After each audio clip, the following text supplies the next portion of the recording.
আসসালামু আলাইকুম, সবাইকে শুভেচ্ছা। আমি আরজি কিবরিয়া বলছি ইউটিউব চ্যানেল থেকে, যেই অরিজিনাল চ্যানেলে এই মুহূর্তে আপনারা আছেন। তো সবাইকে অনুষ্ঠান শোনার আগে বিনীতভাবে অনুরোধ করছি আমাদের চ্যানেলটি সাবস্ক্রাইব করবার জন্য। এখানে সাবস্ক্রাইব বাটনটি আছে, প্লিজ ক্লিক করবেন। পাশে একটা বেল বাটন আছে, বাটনটি অন করে নেবেন। সবার প্রতি রিকোয়েস্ট থাকছে। Thank you very much. Riddho এবং একই সাথে আমরা খুব সম্মানিত বোধ করি, বিশেষ করে আমাদের ইউটিউবে আপনাদের পার্টিসিপেশন দেখে। আমি বিনীতভাবে অনুরোধ করব, যারা এই অনুষ্ঠানটি এই মুহূর্তে শুনছেন কিংবা এখন পর্যন্ত আমাদের ইউটিউবে সাবস্ক্রাইব করেননি, তাদেরকে আমাদের ইউটিউব চ্যানেলটিতে এসে সাবস্ক্রাইব করবার জন্য। কেন বলি? এতে আপনারই লাভ। লাভ এই কারণে যে অনেকেই হয়তোবা সময় মতো অনুষ্ঠানটা শুনতে পারেন না। সেক্ষেত্রে লাভটা হচ্ছে এটাই, যদি আপনি আমাদের ইউটিউব চ্যানেলটি সাবস্ক্রাইব করেন এবং করবার পরে যদি আপনি নোটিফিকেশনটা অন রাখেন, মানে সাবস্ক্রাইবের পাশেই দেখবেন যে বেল বাটনটি আছে, বেল বাটনটি যদি অন রাখেন, তাহলে এই যে অনুষ্ঠানটি আপনারা শুনছেন এই মুহূর্তে, সেটা আপলোড করবার সঙ্গে সঙ্গেই আপনি আপনার মোবাইলের নেট অন করার সঙ্গে সঙ্গে আপনি নোটিফিকেশন পেয়ে যাবেন যে নতুন একটি পর্ব সেখানে আপলোড করা হয়েছে, এবং সেটা আপনি আরামসে ওখান থেকে ডাউনলোড করতে পারবেন এবং শুনতেও পারবেন। সুতরাং সেই জায়গাটি থেকে আমি বিনীতভাবে অনুরোধ করছি যে আপনারা প্লিজ আমাদের চ্যানেলটি সাবস্ক্রাইব করুন। ফরচুনেটলি আর আনফরচুনেটলি যাই বলি না কেন, ইউটিউবের কিছু নিয়ম নীতি আছে। এখন পর্যন্ত আমাদের চ্যানেলটি মনিটাইজ না, তো সবাইকে বলবো যে চ্যানেলটি নিজের মনে করে সাবস্ক্রাইব করে এখানে কানেক্ট থাকবার জন্য চ্যানেলটি অবশ্যই সাবস্ক্রাইব করবেন। সাবস্ক্রাইব বাটনে ক্লিক করার পরে ডান পাশে যে বেল বাটনটি আছে, ওই বাটনটি অন করে নেবেন। ওকে, আপনি তো করবেনই, পাশে আপনার বন্ধুকেও বলুন যে ওখানে গিয়ে কানেক্ট থাকবার জন্য। অনেক বড় একটা ইন্ট্রো হয়ে গেল। আমার যিনি আজকে গেস্ট রয়েছেন তার সঙ্গে একটু পরিচিত হব। আচ্ছা, প্রথমে আপনার নামটা একটু বলেন আমাকে। আমার নাম আব্দুর রশিদ। আব্দুর রশিদ, বয়স কত এখন? এখন 25-26 চলবে আমার আইডিয়া। আপনার আইডিয়া হচ্ছে 25 থেকে 26। 26। আপনি এক্সাক্ট বয়সটা জানেন না, তার পেছনে কারণ আছে, এবং কারণটা আমরা যখন অনুষ্ঠানটা শুরু করব, মানে আপনার কাছ থেকে যখন আমরা ইন ডিটেল জানবো, তখন হয়তো আমাদের শ্রোতা যারা আছেন তারা জানবে। আর থাকছেন কোথায় বর্তমানে? বর্তমানে আছি আমি জাহাজে আছি, জাহাজ যেখানে যায়। বর্তমানে আছি নবপুরা, যশোর, উভয়নগর। জাহাজ যেখানে যায় আপনার সেখানে ঠিকানা? ওখানে। কিন্তু আপনার এমনিতেই ঠিকানা, স্থায়ী ঠিকানা কোথায়? স্থানে কোনো ঠিকানা নাই। যেরকম আমার জাহাজে যারা চাকরি করে, কতজন চাকরি ছেড়ে চলে যায়, বহুত ভার্সিটির কলেজে। ন্যাশনাল আইডি কার্ড নাই? কার্ড টাট কিছুই নেই আমার। 15 বছর যাবত আমি এই লাইনে আছি। অদ্ভুত এক জীবন গল্পের মুখোমুখি হবে প্রিয় শ্রোতা। Get ready. আপনারা সবাই একটু নড়ে চড়ে বসেন। শুধু এটুকুই বলতে চাই শুরুতে। আপনি এসছেন কোথা থেকে এখন? আমি আসছি এখন যশোর, উভয়নগর থেকে। যশোর থেকে এসছেন? জি, যশোর, উভয়নগর। আমাদের এই জীবন গল্প অনুষ্ঠানের খোঁজ পেলেন কিভাবে? আমি একদিনকে জাহাজের সেজের উপর শুয়ে রয়েছি। আমাদের এক লস্কর, যিনি কন্টিনিউ শোনেন, তিনি কলেজে পড়াশোনা করেন। আচ্ছা। তিনি এখন ওই কলেজ থেকে ওই জায়গায় গেছে 2 মাসের জন্য, তাই উনি কন্টিনিউ শোনেন। পরে ওনার বাড়ি কোথায়? ওনার বাড়ি যশোরের ভিতরে পড়ছে। আচ্ছা। তাই আমি বললাম যে এটা কি শোনো? বললো এটা এক জীবন গল্পের কাহিনী। তাই বললাম তো এটা আমি শুনতে চাই। তাই 2 ঘন্টা হইলো অনুষ্ঠানটা, 2 ঘন্টা আমি শুনলাম। শোনার পরে আমাকে নাম্বার দিল, বললো কিবরিয়া স্যারের একটা আমি বই কিনছি। তাই আমি বললাম আমি তো লেখাপড়া জানি না, তাই আমি বই দিয়ে কি করবো? বললো তাই তুমি আর একটা অনুষ্ঠান আছে, ওটা শোনো। পরে শোনার পর আমি ওই অনুষ্ঠান থেকে নাম্বারটা নিয়ে কল করি। আচ্ছা, মানে আপনি তাহলে একটা দুটো অনুষ্ঠান শুনে আমাদের অনুষ্ঠানে আসতে চেয়েছেন? জি। আমরা খুব লাকি, বিশেষ করে আমি বলবো যে আমি ব্যক্তিগত অনুভূতি আসলে কখনোই শেয়ার করতে চাই না আমাদের এই অনুষ্ঠানে, কিন্তু এই ধরনের সিচুয়েশন যখন মুখোমুখি হয়ে যায়, আসলে এত বেশি ভেতর থেকে অনুভূতি চলে আসে, শেয়ার না করে পারি না। মানে জাহাজের মাস্তুলে বসে এই ধরনের অনুষ্ঠানগুলো আপনারা শুনতেন? জি, আলহামদুলিল্লাহ। This is really really amazing thing. অনুষ্ঠান এত বড়ভাবে মানুষের কাছে স্প্রেড হতে পারে, বাংলাদেশের আনাচে কানাচে সব জায়গায় এই অনুষ্ঠানগুলো মানুষ শোনেন। ওকে, তো কি নাম বলছিলেন আপনার? আব্দুর রশিদ। রশিদ ভাই, ডাকনাম রশিদ? জি। শুরু করুন একেবারে ছোটবেলা থেকে, যেখান থেকে আপনার মনে আছে।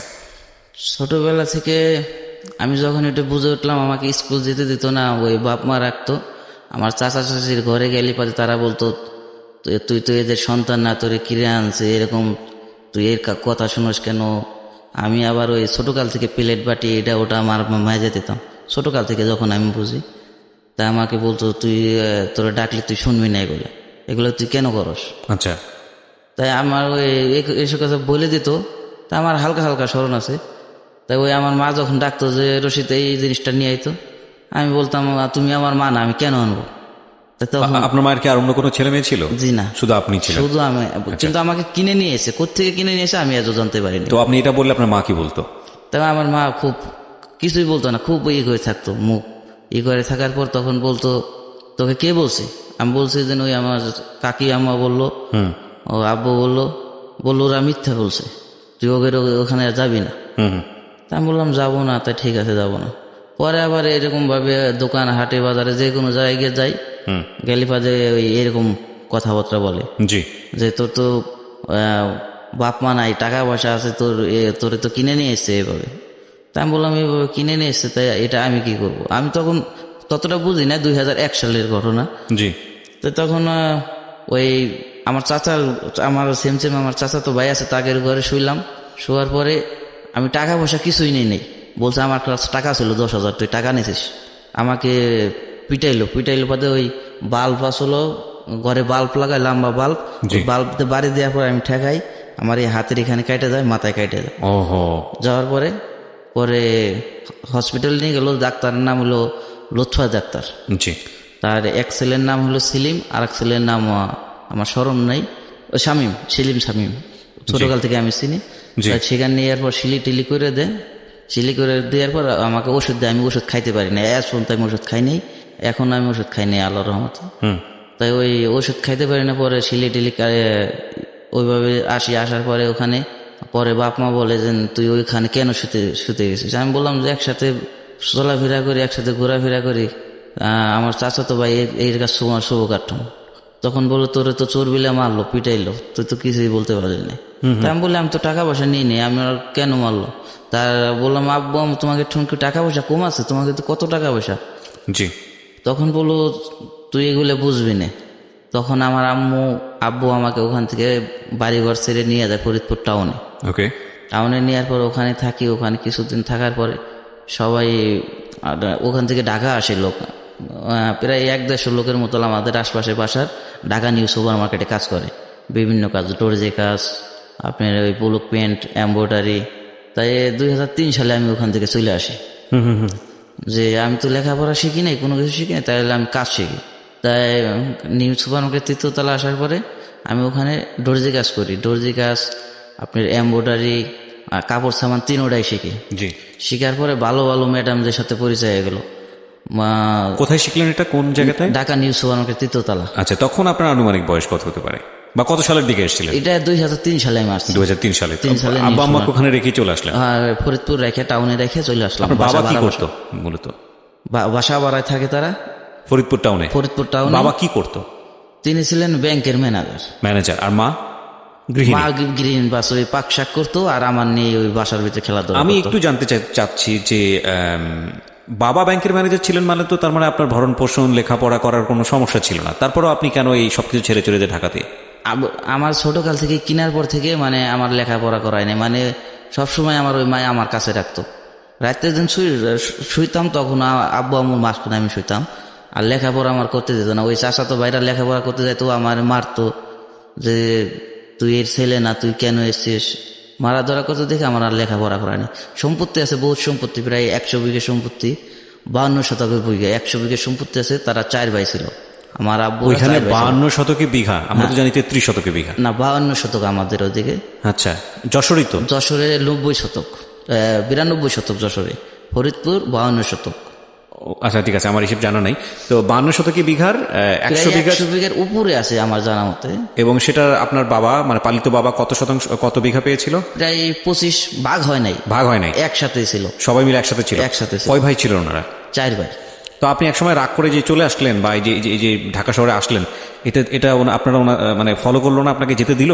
আমি তো রাগ করে চলে আসছি বাসা থেকে। ওই পাড়ার ছেলেরা থাকে, জানে না আপনি কোথায় আছেন, জানে না, মানে খুব ওই লোকজন, ওই জায়গার লোক, আমার যে চাচাতো ভাই হেরা ওই জায়গায় যায়, আমার খুব খেপায় যে তোর বাপ মা নাই, আসস কেন, মারধর করে, কয়েকবার মারধর করছে। এটার প্রতিবাদ করতো না আপনার মা কিংবা আপনার বাবা? যারা তারা বললে কি বলবে, তারা বললে খারাপ লাগতো, তারা কিছুই বলতো না, কাঁদতো খালি। আর এ ছিল হলো ছোট, আর যে আমার আব্বু ছিল এই ছোট ছিল, সব ভাইয়ের মধ্যে ছোট ছিল।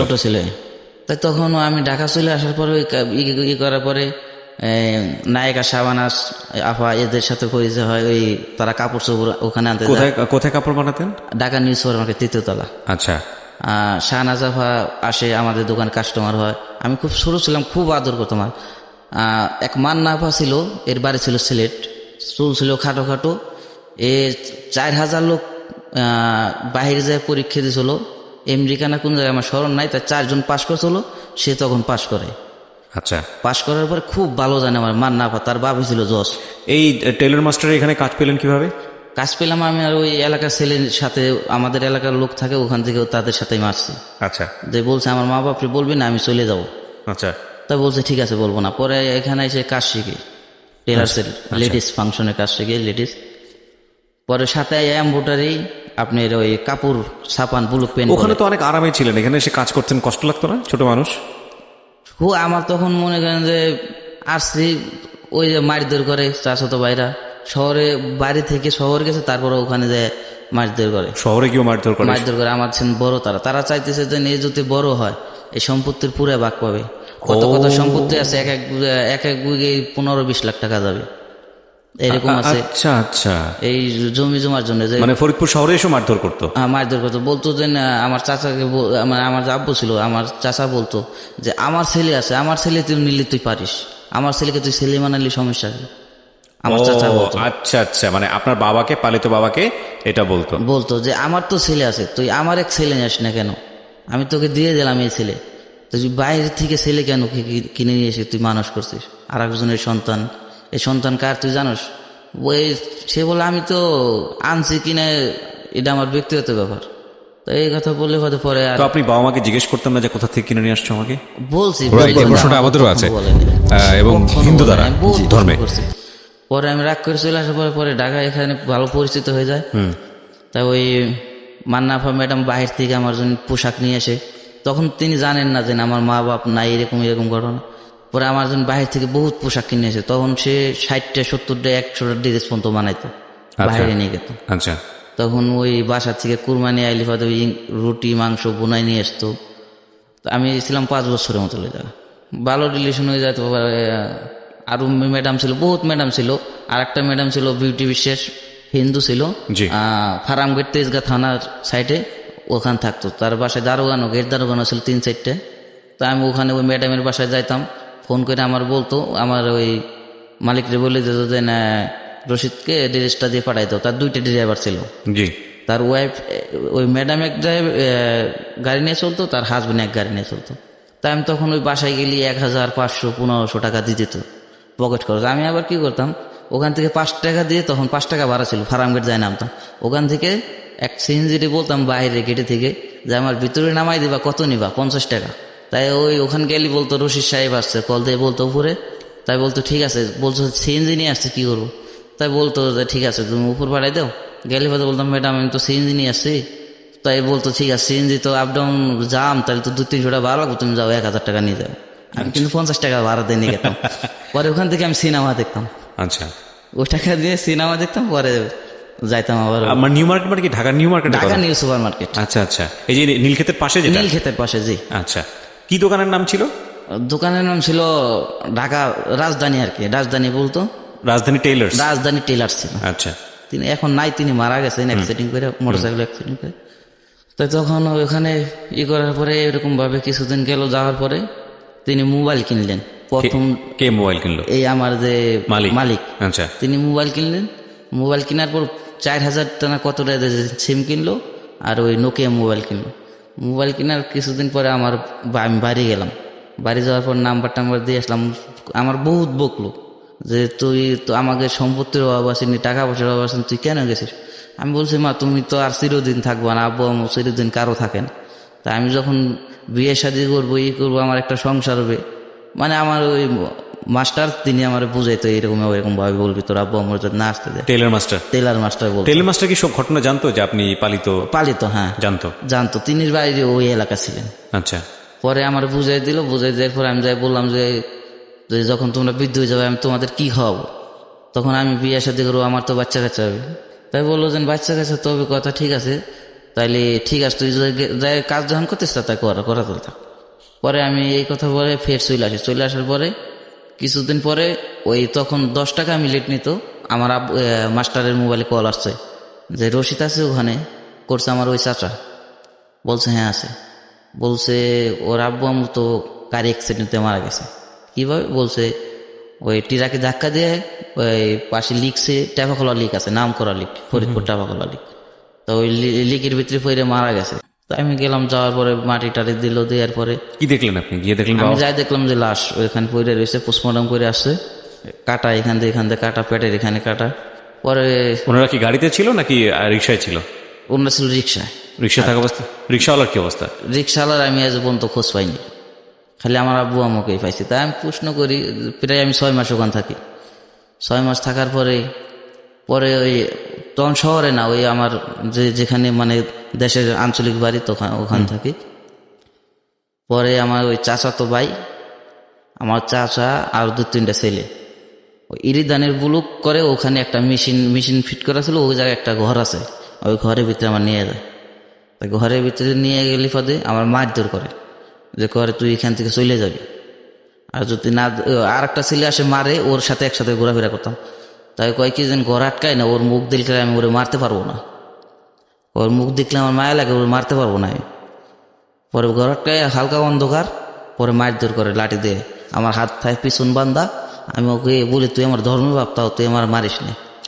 প্রচুর বাইরেনের পরে আমি বলি যে আমাকে, আমি তখন শুধু পানি চাই।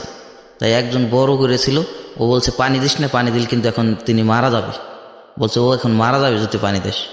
তাই তখন পানি দেয় না, পানি দিয়ে এটা না দিল বাদে আমার সারা রাত তখন বাঁধে রাখে, গরম, প্রচুর গরম।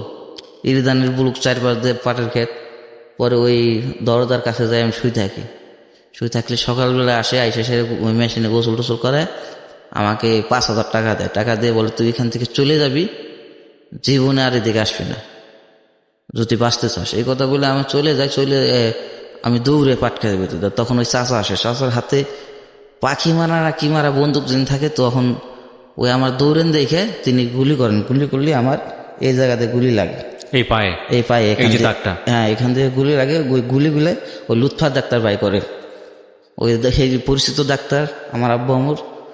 আপনার খোঁজ পাই কিভাবে? গুলিটা লাগলে আপনি কি করেন? ওই গুলিটা পাটক্ষেতের ভিতরে ঢুকছিলেন? পাটক্ষেতের ভিতরে আমি ঢুকছি, ওখান দিয়ে দৌড়ে চলে যাই। আচ্ছা, চলে যায় ওই যে ডাক্তার, গ্রামের ডাক্তার ছিল লুৎফার ডাক্তার, তার বাসায় যাই আমি। আচ্ছা, তার ছেলে হলো শামীম, বললাম পরিচিত।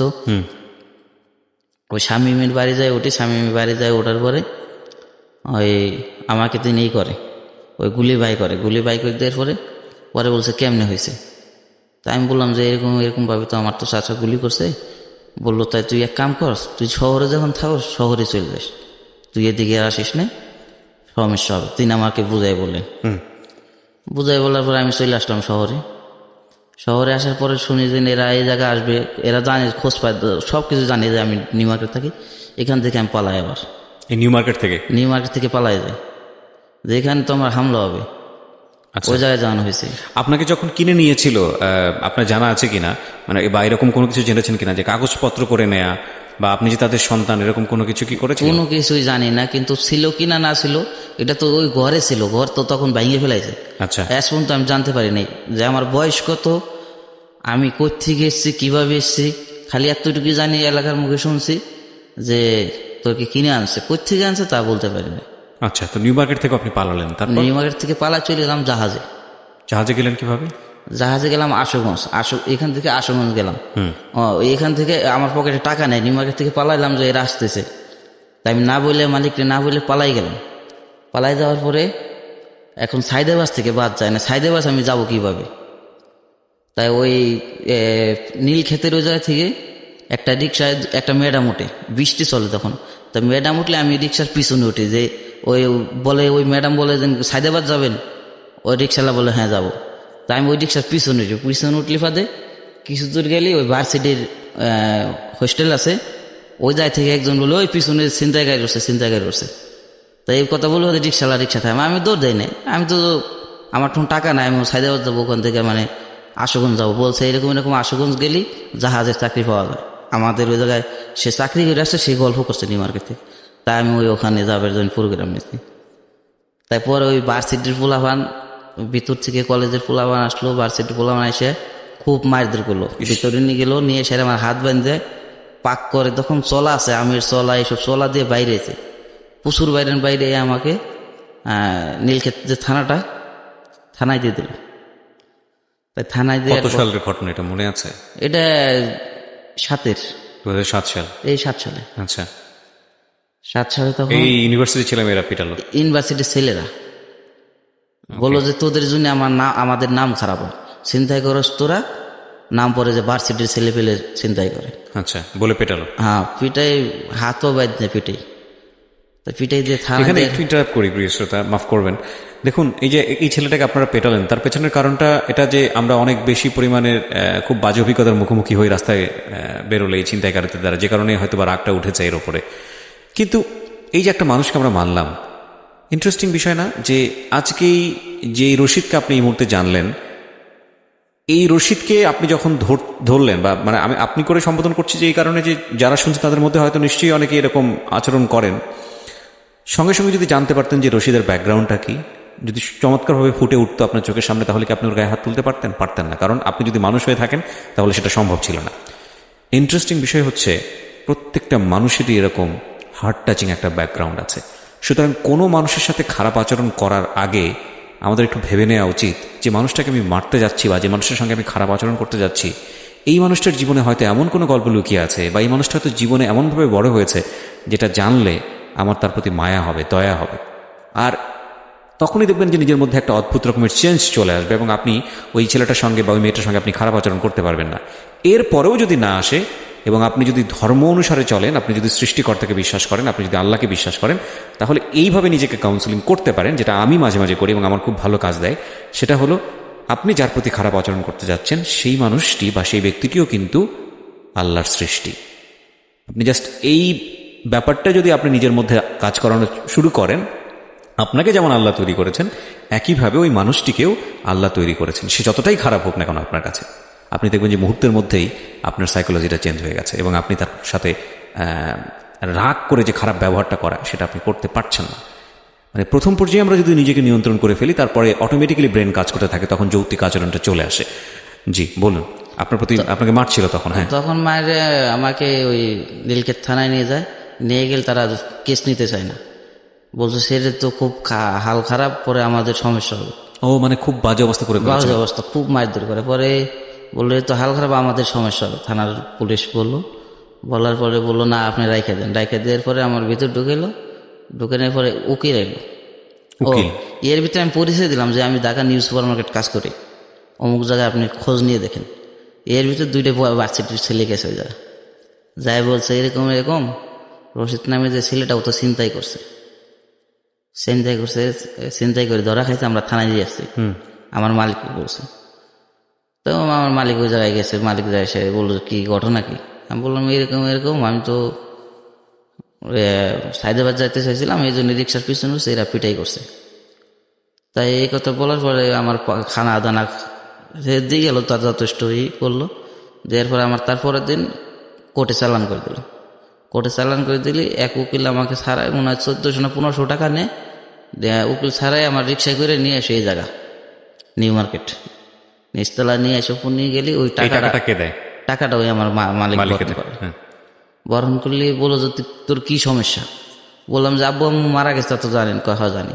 আমি বললাম আমার চাচাতো ভাইরা তো আমার মেরে ফেলাবে আমি যদি এই জায়গায় থাকি, তারা ঠিকানা পাই গেছে, সব জানে তারা।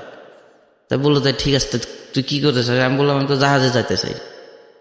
তো জাহাজে তুই, ও বললো তুই আমাকে কেন বললি না? তুই এইভাবে কিভাবে যাবি? তুই টাকা পয়সা নিয়ে যাবি না? তখন আমি প্রোডাকশনে কাজ করে যাই। আচ্ছা, মাসে 7,000 8,000 10,000 তখন এরকম কামে।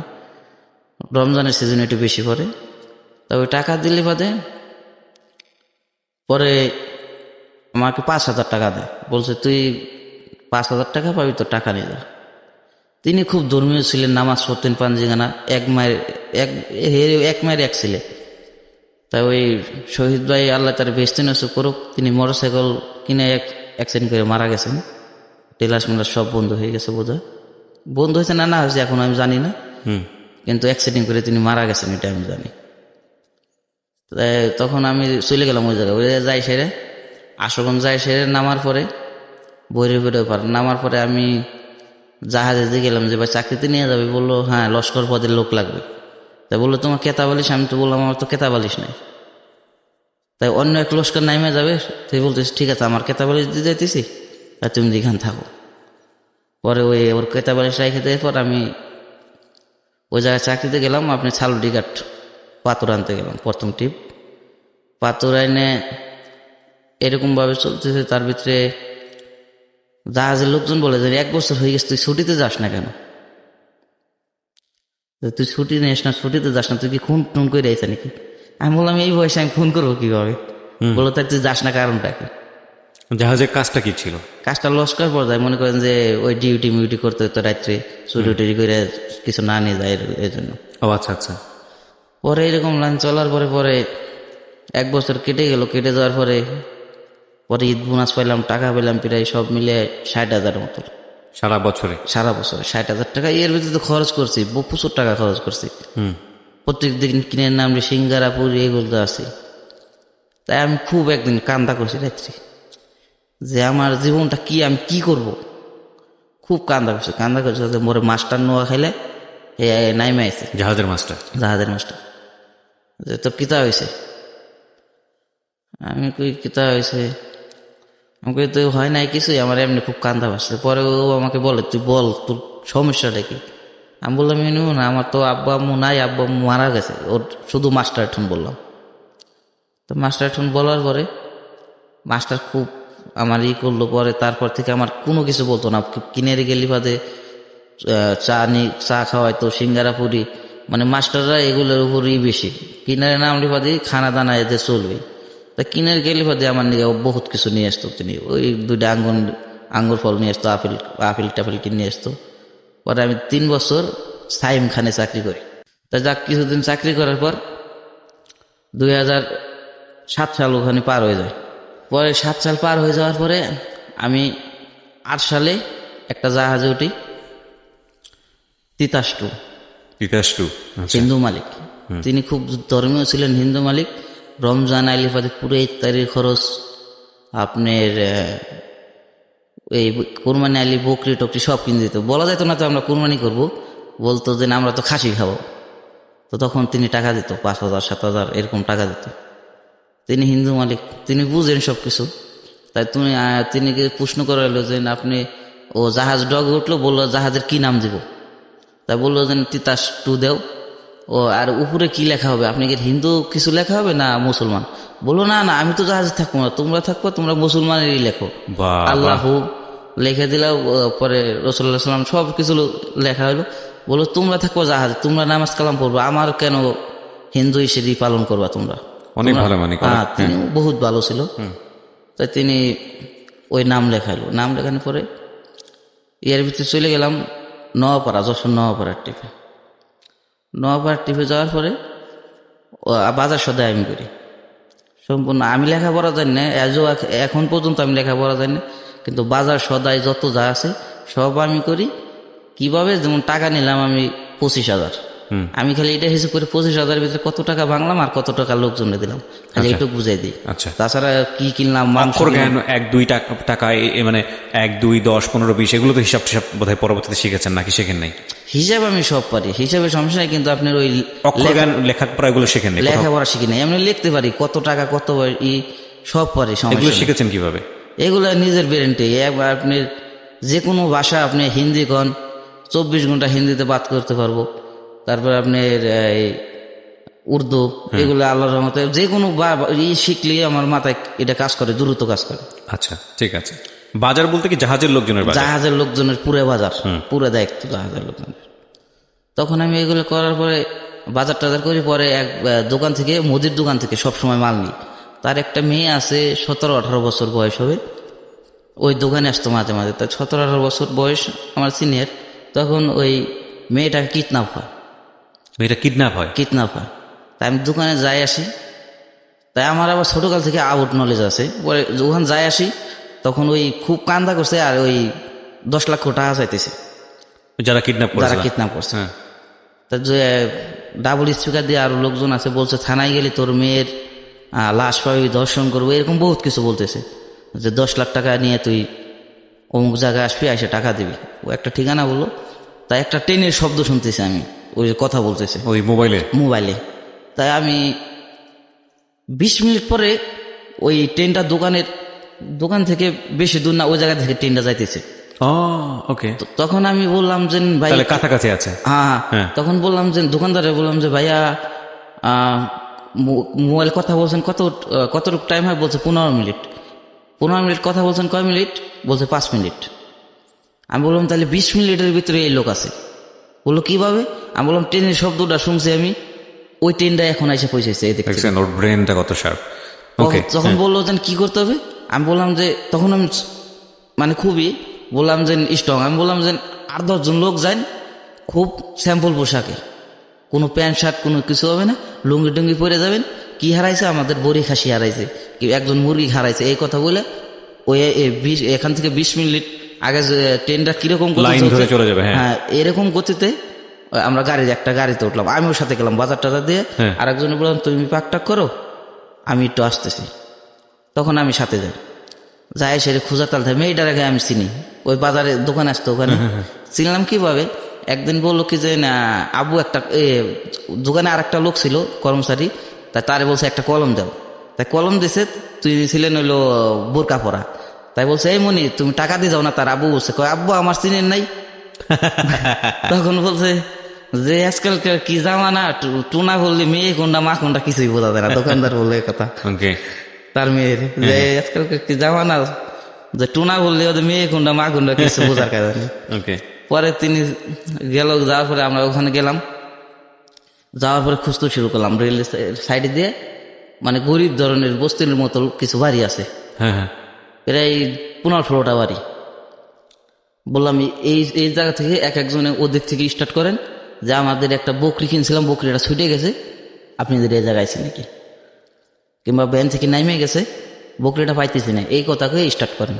তাইলে বলবো যেন এই এলাকার লোক যদি কেন যেন আমার বকরি হারিয়ে গেছে, তাহলে বলবেন এই এলাকা তো তোমার বাড়ি না, তোমার বকরি হারালো কেমন, সমস্যা হবে। বললেন আমি ভ্যান থেকে কিনে নিয়ে এসেছিলাম, এটা আমি শিখে দিলাম। তাই শিখে দিলে পাতে 8-10 বাড়ি পরে যায় সেরেই ওই মেয়েটাকে পাওয়া গেছে ঘরে, মানে কথা বলতেছে, মানে এটা হে চাইল ছিল মেয়েটা হলো লাইন করতো, টাকা নিয়ে ওরা দুজন ভাগবে, এটা ছিল প্ল্যান। কিন্তু বাইরে থেকে স্বর্ণ টর্ণ সব নিয়ে গেছে।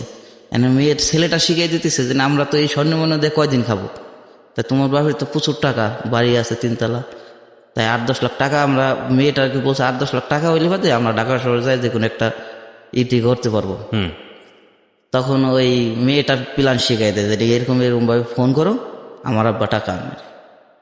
পরে যায় সে ধরার পরে ওই ছেলের তো মায়ের ধুমা মায়ের, আমি মারি নেই, এটা মায়ের দিতে ধুমা মায়ের দেওয়ার পরে মেয়ের ব্যাগে যখন হাত দিছে, মেয়ের ব্যাগে মেয়ের মায়ের সব সৈন্য ওটা ভিতরে। তখন ওই ছেলেটাকে মারা অব দিল, যে ঘটনা কি স্বর্ণমন্য কে এটার ভিতরে, মেয়েটার নাম ছিল স্বর্ণা। আচ্ছা, যে স্বর্ণা তুই স্বর্ণ দিয়ে কি করস? তখন বলছে যে না আব্বু আমি তো এর সাথে বাইকে আইছি, একে আমি বিয়ে করতে চাই। তা বলছিস তুই এই কথা বললি পারতি, তুই তা এ কাম করলি না কেন করলি? বললো তুমি ও গরিব দেখে তুমি যদি বিয়ে না দাও, এই জন্য আমি এর সাথে বাইকে আসছি, টাকা পয়সা নিয়ে আমরা ঢাকা যাওয়া ফেলাম। পরে ওই এই কথা বলার পরে ছেলের ওইখান রেখে মেয়েটাকে নিয়ে আমরা ভ্যানে চলে আসলাম, আমি জাহাজে গেলাম। জাহাজে যাওয়ার পরে ওই তারপরে দোকান গেলে পরে মানে মেয়ের ভাই বহুত কিছু আমার খাওয়াইতো, তাল রস মস, তো ওই জায়গায় তাল গাছ বেশি হয়, তালের রস। মনে করেন যে আমাদের আনলোড করতে করতে 15 দিন 20 দিন লেগে যায়, এক জায়গায় থাকতে হয়। আচ্ছা, তখন এরকম খাওয়ানো স্টার্ট করলো। তখন আমি বলি না এজও জানেন না তিনি, যে আমি কে, কোথা গেছি, আমার পরিচয় কি। বাড়ি কোনে? ফরিদপুর, ওই রাজবাড়ি ফরিদপুর, বাস এতটুকু, তাছাড়া আর কিছু আমার সুন্দর জানে না। তাই ওখান থেকে এই আজ আসতে কালকে 4000 টাকা তিনি পায়। 15 দিন ধরে জাহাজ প্লেস করছি, তাই বাজারের টাকা পয়সা নাই। 4000 টাকার আমি মাল বাকি আনছি। বাকি আনার পরে কাল রাত্রে আমি এই প্রোগ্রাম থেকে কল আসার পরে আমি মাস্টার সাহেব ছুটিতে, তখন আমি সুবানি বললাম আমি তো ঢাকা যাইতে হবে একটু ইমার্জেন্সি। বললাম আমার তো টাকা পয়সা নাই, তুমি যাও, কিন্তু কালকে দিনের ভিতরে আসতে হবে, কালকে আসতে হবে, রাত্রে এসে পৌঁছাতে হবে। আমি দেখি আমি লোকজনরে বলে গেছি, তারা পাক শাক করবে। তাই আমি ওই সেহেরের খানা পাকাই, আমি রাত 10টার ভিতরে সেহেরের খানা পাকাই 10:30 বাজে আসছি। সেই এখানে অলরেডি আমি মুরগি টুরগি সব পাকাই রেখেছি। আপনি বাজার করেন, আপনি নিজেও রান্না করেন? জি জি, বাজার টাজার রান্না টান্দা সব সব আপনার? কিছু। আচ্ছা। পরে ওই যাই সেরে বললাম যে আমার তো 700 টাকা দরকার। বেশি চাইলাম না, কারণ বাকি বেশি, টাকা চাইলে এমনি আরো বেশি দিবে। 700 টাকা দরকার। বললো 700 টাকা কি? আমি বলি দরকার। পরে প্যান্ট শার্ট পরা দেখছে, 700 টাকা তিনি দিয়ে দিয়েছেন। দিয়ে দেওয়ার পরে আমি বাজেট টিকিট কেটে আমার সাহেব যে জাহাজের মালিক, 2টা জাহাজের মালিক, রাইস মিল, পেট্রোল পাম্প, বহুত কিছু আছে তার, তিনি কল দিলাম। সব কারো কাছে নাম্বার নাই জাহাজে, আমার কাছে আছে আর ওই মাস্টারদের কাছে। তাই কল দিলাম, যে বললো যে তিনি আমার বড় ভাই বলে। আমার তো বয়সে বড়। মানে এই দোকানদার? না না, ওই জাহাজের মালিক সাহেব। আচ্ছা। সাহেব বললো যে কি বড় ভাই, কি হয়েছে, কল দিয়েছেন কেন? আপনি আপনি করে বলে, বয়সে সিনিয়র। ও, জাহাজের মালিক বলে এটা? জি। যে কি বড় সমস্যা? আমার তো 1000 খানিক টাকা দরকার। তা বলছে এখন তো রাত 10:30 বেজেছে, তাহলে কালকে পাঠালে চলবে? আমি বললাম হ্যাঁ চলবে। তিনি আমার টুনে এখন 1500 টাকা পান, এটা জাহাজের কেউ জানে না। 2, 4, 5 হাজার 10 হাজার লাগলো তিনি দেন, আমি আবার এটা তিনি ঘাটে গেলে আলাদা দিয়ে আসি, লোকজনের সামনে না, আলাদা মালিকরে সাহেবের সাথে। আচ্ছা। পরে তিনি কল দিলাম, বললো তা ঠিক আছে কাল পাঠিয়ে দেবেন। তিনি বললেন আমি ঢাকা আসবো। তাই ঢাকা রওনা দিয়ে আসলাম। আসার পরে কিছুক্ষণ আগে এটা ঢুকছি, বাদে কল আসছে বাজারে টাকা নাই। ফলে দোকানদার থেকে ফোন করে বললাম 300 টাকা দেন আর বাজার সদায় যা লাগে দেন, 300 টাকা মাছ টাছ কিনতে হবে। পরে জাহাজের লোকজন যায় আনছে। পরে এই যে আপনার পুরো গ্রামে আমি এখন আসলাম, এই বিল্ডিং এর ভিতরে এসে কল দিলাম। পরে ওখান থেকে চলে এলাম। চলে আসার পরে ওই নওপাড়ার কাহিনী ছাইরে গেলাম, আবার জাহাজ ছাইরে আপনার গেলাম হইলো আপনার মোংলা পোর্টের ওই সাইডে আর কি, আপনি আরবাড়িয়া বলে। আরবাড়িয়া থেকে গোমলোড দিলাম। গোমলোড দিয়ে আপনার গেলাম হলো বাঘাবাড়ি। আচ্ছা। বাঘাবাড়ি লোড দিয়ে গেলাম। যাওয়ার পরে হুবাহু কোয়ালিটি, বয়স আমার না হইলো 20-30 বছর বড় হবে, হুবাহু কোয়ালিটির এক লোক দেখি, আপনার মতো, আমার মতো। তার তিনি দাঁড়িয়ে আছেন, আমি ছোট বয়সে হে বড়। তিনি তাকায় থাকেন আমার ফিলে, আমি তাকায় থাকি তিনির ফিলে। আমিও বুঝতে পারছিস না যে এ কে, তিনিও বুঝতে পারছিস না এ কে। পরে বহুতক্ষণ, প্রায় আধা ঘন্টা তাকায় রয়েছে একদিনে। পরে আমি বললাম যে ভাই আপনার বাড়ি? বললাম আমার বাড়ি তো ওই জায়গাতে। আমি বললাম আপনি চেহারা আমার চেহারা এক চেহারা, ঘটনা কি? আমার তো দাড়ি মোছ নাই, আপনি তো দাড়ি মোছ আছে, বয়স বেশি। তখন খুব হইলো। ইয়ার পরে তখন বললো যে না, বললো তোমার নাম কি? আমি বললাম আমার নাম রশিদ। বললো আমার নামও রশিদ, তাহলে আমরা মিতা হই। তাই মিতা হওয়ার পরে তখন তিনি বাড়ি নিয়ে গেলেন, আমার লুঙ্গি দিলেন, গেঞ্জি দিলেন, শার্ট দিলেন, আপ্যায়ন করলেন বহুত। তিনি বউ খুব করলো যে তুমি আমার ভাইয়ের মতো, তোমার চেহারা আর আমার হাজবেন্ডের চেহারা এক চেহারা হওয়াও। পরে তিনি বহুত আপ্যায়ন করার পরে জাহাজে চলে আসলাম। জাহাজে আসার পরে তাই আমাদের ওই জায়গায় আর একটা লস্কর ছিল, খুব গরিব। এর বাড়ি হইল আপনি ইন্ডিয়ার সাইডে, জায়গাটার নাম ভুলে গেছি, কয়রা। তিনি তাই বেতন দিয়েছেন হলো 5,000 টাকা পাইছেন। তা পাওয়ার পরে তিনি দিনের ভিতরে টাকা গুনেন না হলো 20 বের। যে এত টাকা তিনি একসাথে দেখেন নাই কোনোদিন। তিনি জীবনে ফার্স্ট লাইফের কামাই ওই 5,000 টাকা। আচ্ছা। দিনের ভিতরে 5 বার না হলো 20 বের গুনে টাকা। তা টাকা গোনার পরে ওই একটা স্কট আছে, স্কটটা হলো চোর। আচ্ছা। স্কটটা চোর কি করছে, ওখান থেকে রাত্রে শোয়ার পরে ওই ছেলেটার দিয়েছে নিচে সিটে স্কটে, আর ওরে দিয়েছে উপরে সিটে, আর আমি একলা এক সিট। আমার সিটে আজও কোনো লোক আসে না, আমার সিট আমি একলা। তাই রাত্রে সকালবেলায় উঠে আবার টাকা গুনে দেয় 1,000 টাকা নেই। এনে আইসে রশিদ ভাই কি হয়েছে ভাই? মানে আমার বর্মিয়া বলে সবাই, বয়সে যারা বড় 80-90 বছর তারা বর্মিয়া বলে। 80 বছরের লোক আছে আমাদের জাহাজে। আচ্ছা। বর্মিয়া বলে তারাও। ভাই বললো যে না রশিদ ভাই আমার তো টাকা হারাই গেছে। এই কি বলিস? হ্যাঁ আমার 1,000 টাকা হারাই গেছে। তো মানি ব্যাগে 4,000 আছে, 1,000 টাকা নাই, তার মানে কি? ও আবার একটু পাগল টাইপের। পরে এখন বলতেছে যে স্কোর টাকা নিছে, স্কোরের ব্যাগ ট্যাগ সব ছিঁড়ে ফেলাইতিস। আমি বললাম শোন, টাকা যদি নেই, টাকা কেউ যা রাখুন, তোর কার্ডের ওর সিটের কাটে দিয়েছে, চেক কর। আমি ওজায় দাঁড়াই বলতেছি, তা কার্ড টান দিছে, প্রথম কাটে নিয়েছি, টাকা পাই গেছে।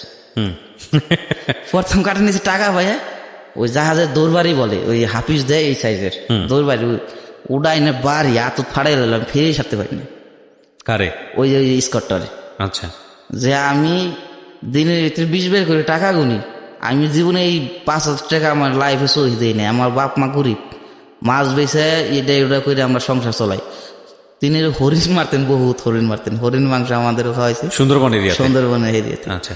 তা বললো আমি 5,000 টাকা আমার জীবনে একসাথে আমি কোনোদিন কামাই দেখিনি, 5,000 টাকা হয়েছে, তুই এই টাকা নিয়ে গেছিস। মায়ের দেশে পুরো আতুত ফাইডে গেল। পরে স্কট সাহেবের অফিসে কল দিল যে আপনার স্কট তো চোর, আপনি এর কি মালের দায়িত্ব দিছেন, এই তো বড় চোর, এই তো এরকম এরকম টাকা দিছে, আপনি জলদি চলে আসেন। তারা বললো যে থানায় দিয়ে দেন। তা বললো না থানায় না। পরে অফিস থেকে আর 2টা স্কোর দিল ওরে। আমরা বললাম ও আর 2টা স্কোর যতক্ষণ না আসবে ততক্ষণ ওরে নামতে দেবো না। পরে নামতে দিলাম না। পরে ও টাকা আনলো, টাকা আনার পরে অফিস তো ওই আগের অফিসে কল দিলাম আমরা যে এর যে খানার বরহন এই বিলটা কে দিবে। অফিসওয়ালা বললো যে না আমরা দেবো। পরে ছাইড়ে দিলাম। তো ছাইড়ে দেওয়ার পরে চলে গেল। চলে যাওয়ার পরে আমরা ওই জায়গায় জাহাজ আনলোড শেষ করলাম। আনলোড শেষ করে চলে গেলাম আবার ওই বাঘাবাড়ি থেকে চাল লোড দিলাম। আচ্ছা। একটা জাহাজে কত মন চাল যায়, কত মেট্রিক টন বা কত টন? তখন আমরা 1,550 এরকম। আচ্ছা, টন টন। উরে বাবা, বিশাল জাহাজ। হ্যাঁ, 1,1200 টনও লোড হয়। মানে চালটা একটু কম হয়, চাল গুম, মানে এটা তো আপনার বস্তা থাকে, আপনার লোটে উপর উঠে যায় বেশি। আচ্ছা, লোড হয় না। কত সালের গল্প বলছেন আপনি? এটা 2009 এর গল্প। আচ্ছা, এখন কত সাল চলছে আপনি জানেন তো? 2018। ওকে, হ্যাঁ।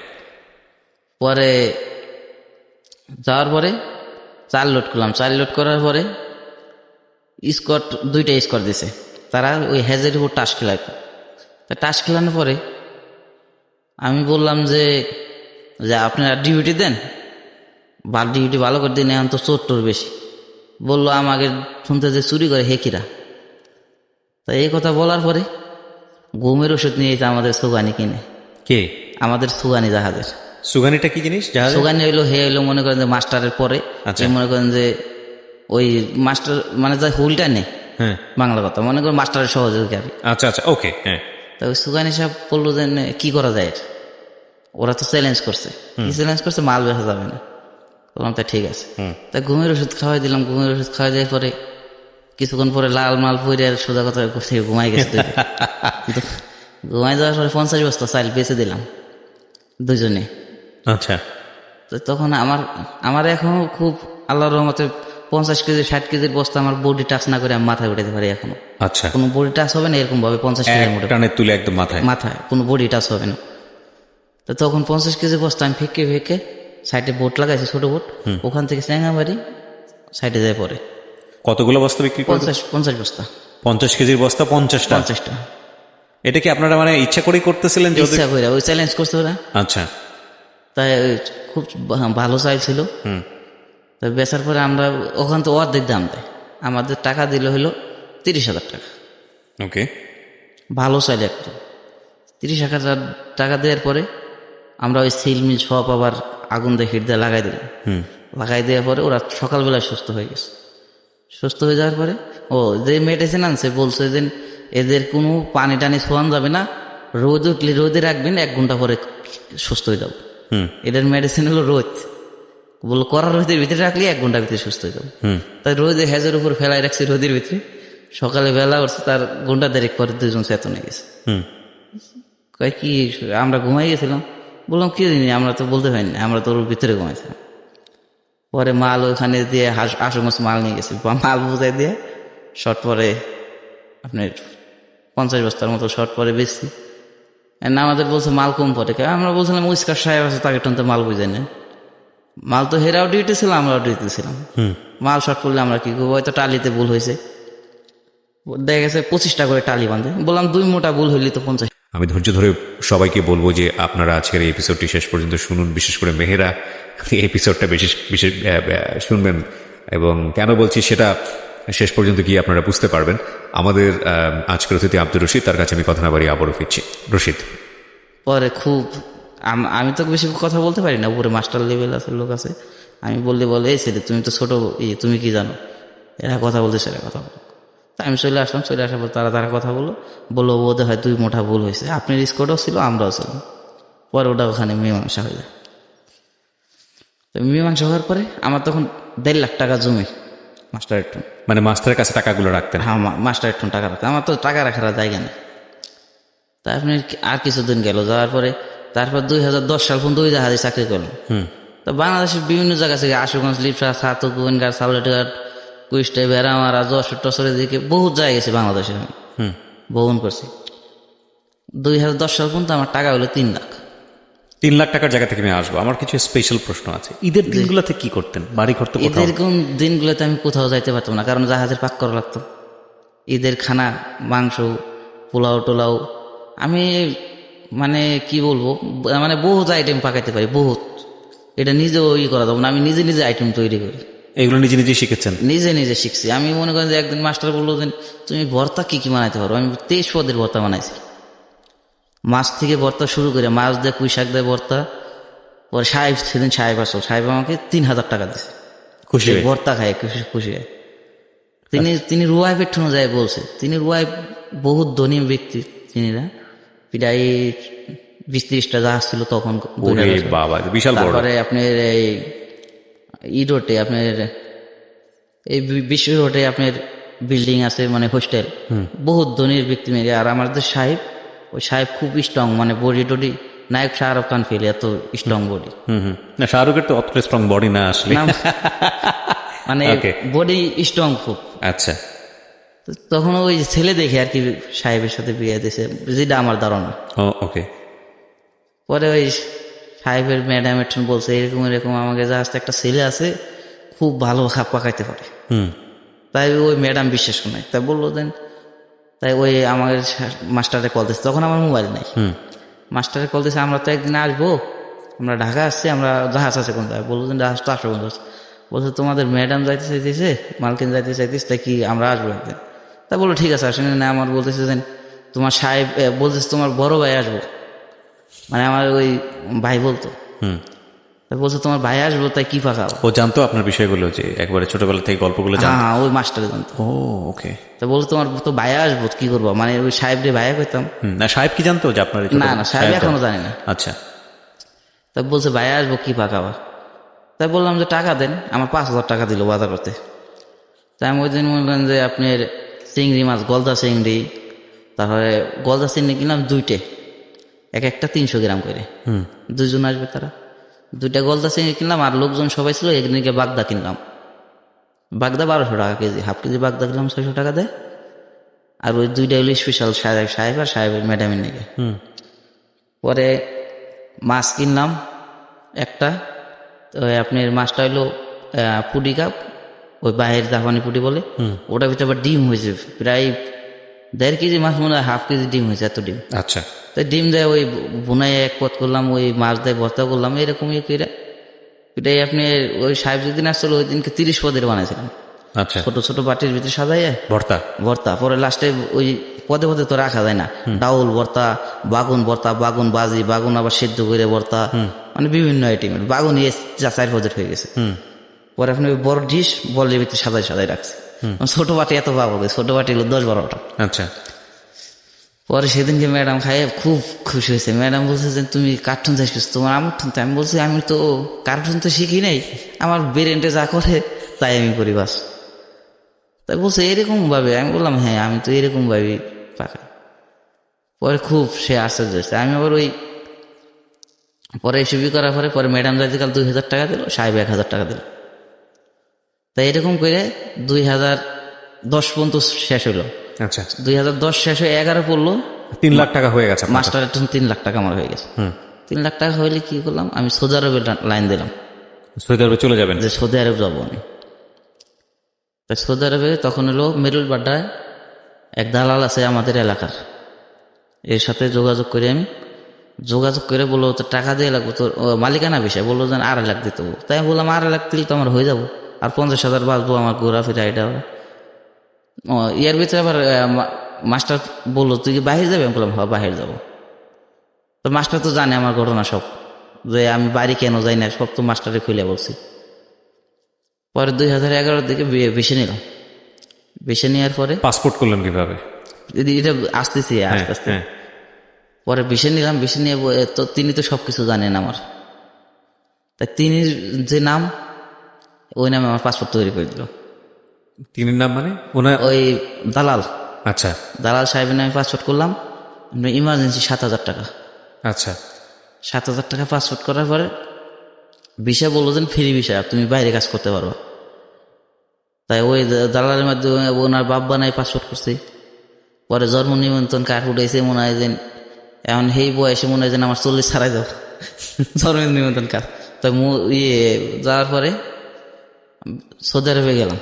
সৌদি আরব যাওয়ার পরে প্লেনে চললেন? প্লেনে চললাম, প্লেনে চলে সৌদি আরব নামলাম আমি রিয়াদ। সৌদি আরবে কত সালে গেলেন? 2011। 2011 সালে। ওকে। 2011 সালে গেলাম রিয়াদ। রিয়াদ যাওয়ার পরে আমার বিষয় পড়লো হলো মালিকানা। এখান থেকে এই 2011 সাল পর্যন্ত বিয়ে শাদী করার চিন্তা ভাবনা, কোনো মেয়েকে পছন্দ কিচ্ছু হয়? এই প্রশ্নটা আমাদেরও আছে এবং হিন্দু দ্বারা ধর্মে। দিস ইজ কল জীবন গল্প। প্রিয় শ্রোতা, কোথার গল্প কোথায় যাচ্ছে দেখুন। সৌদি আরবে কেন গেলেন? একটা মানুষ জীবন বাংলাদেশে থাকলেই তো, তারপর ইচ্ছা কেন হলো?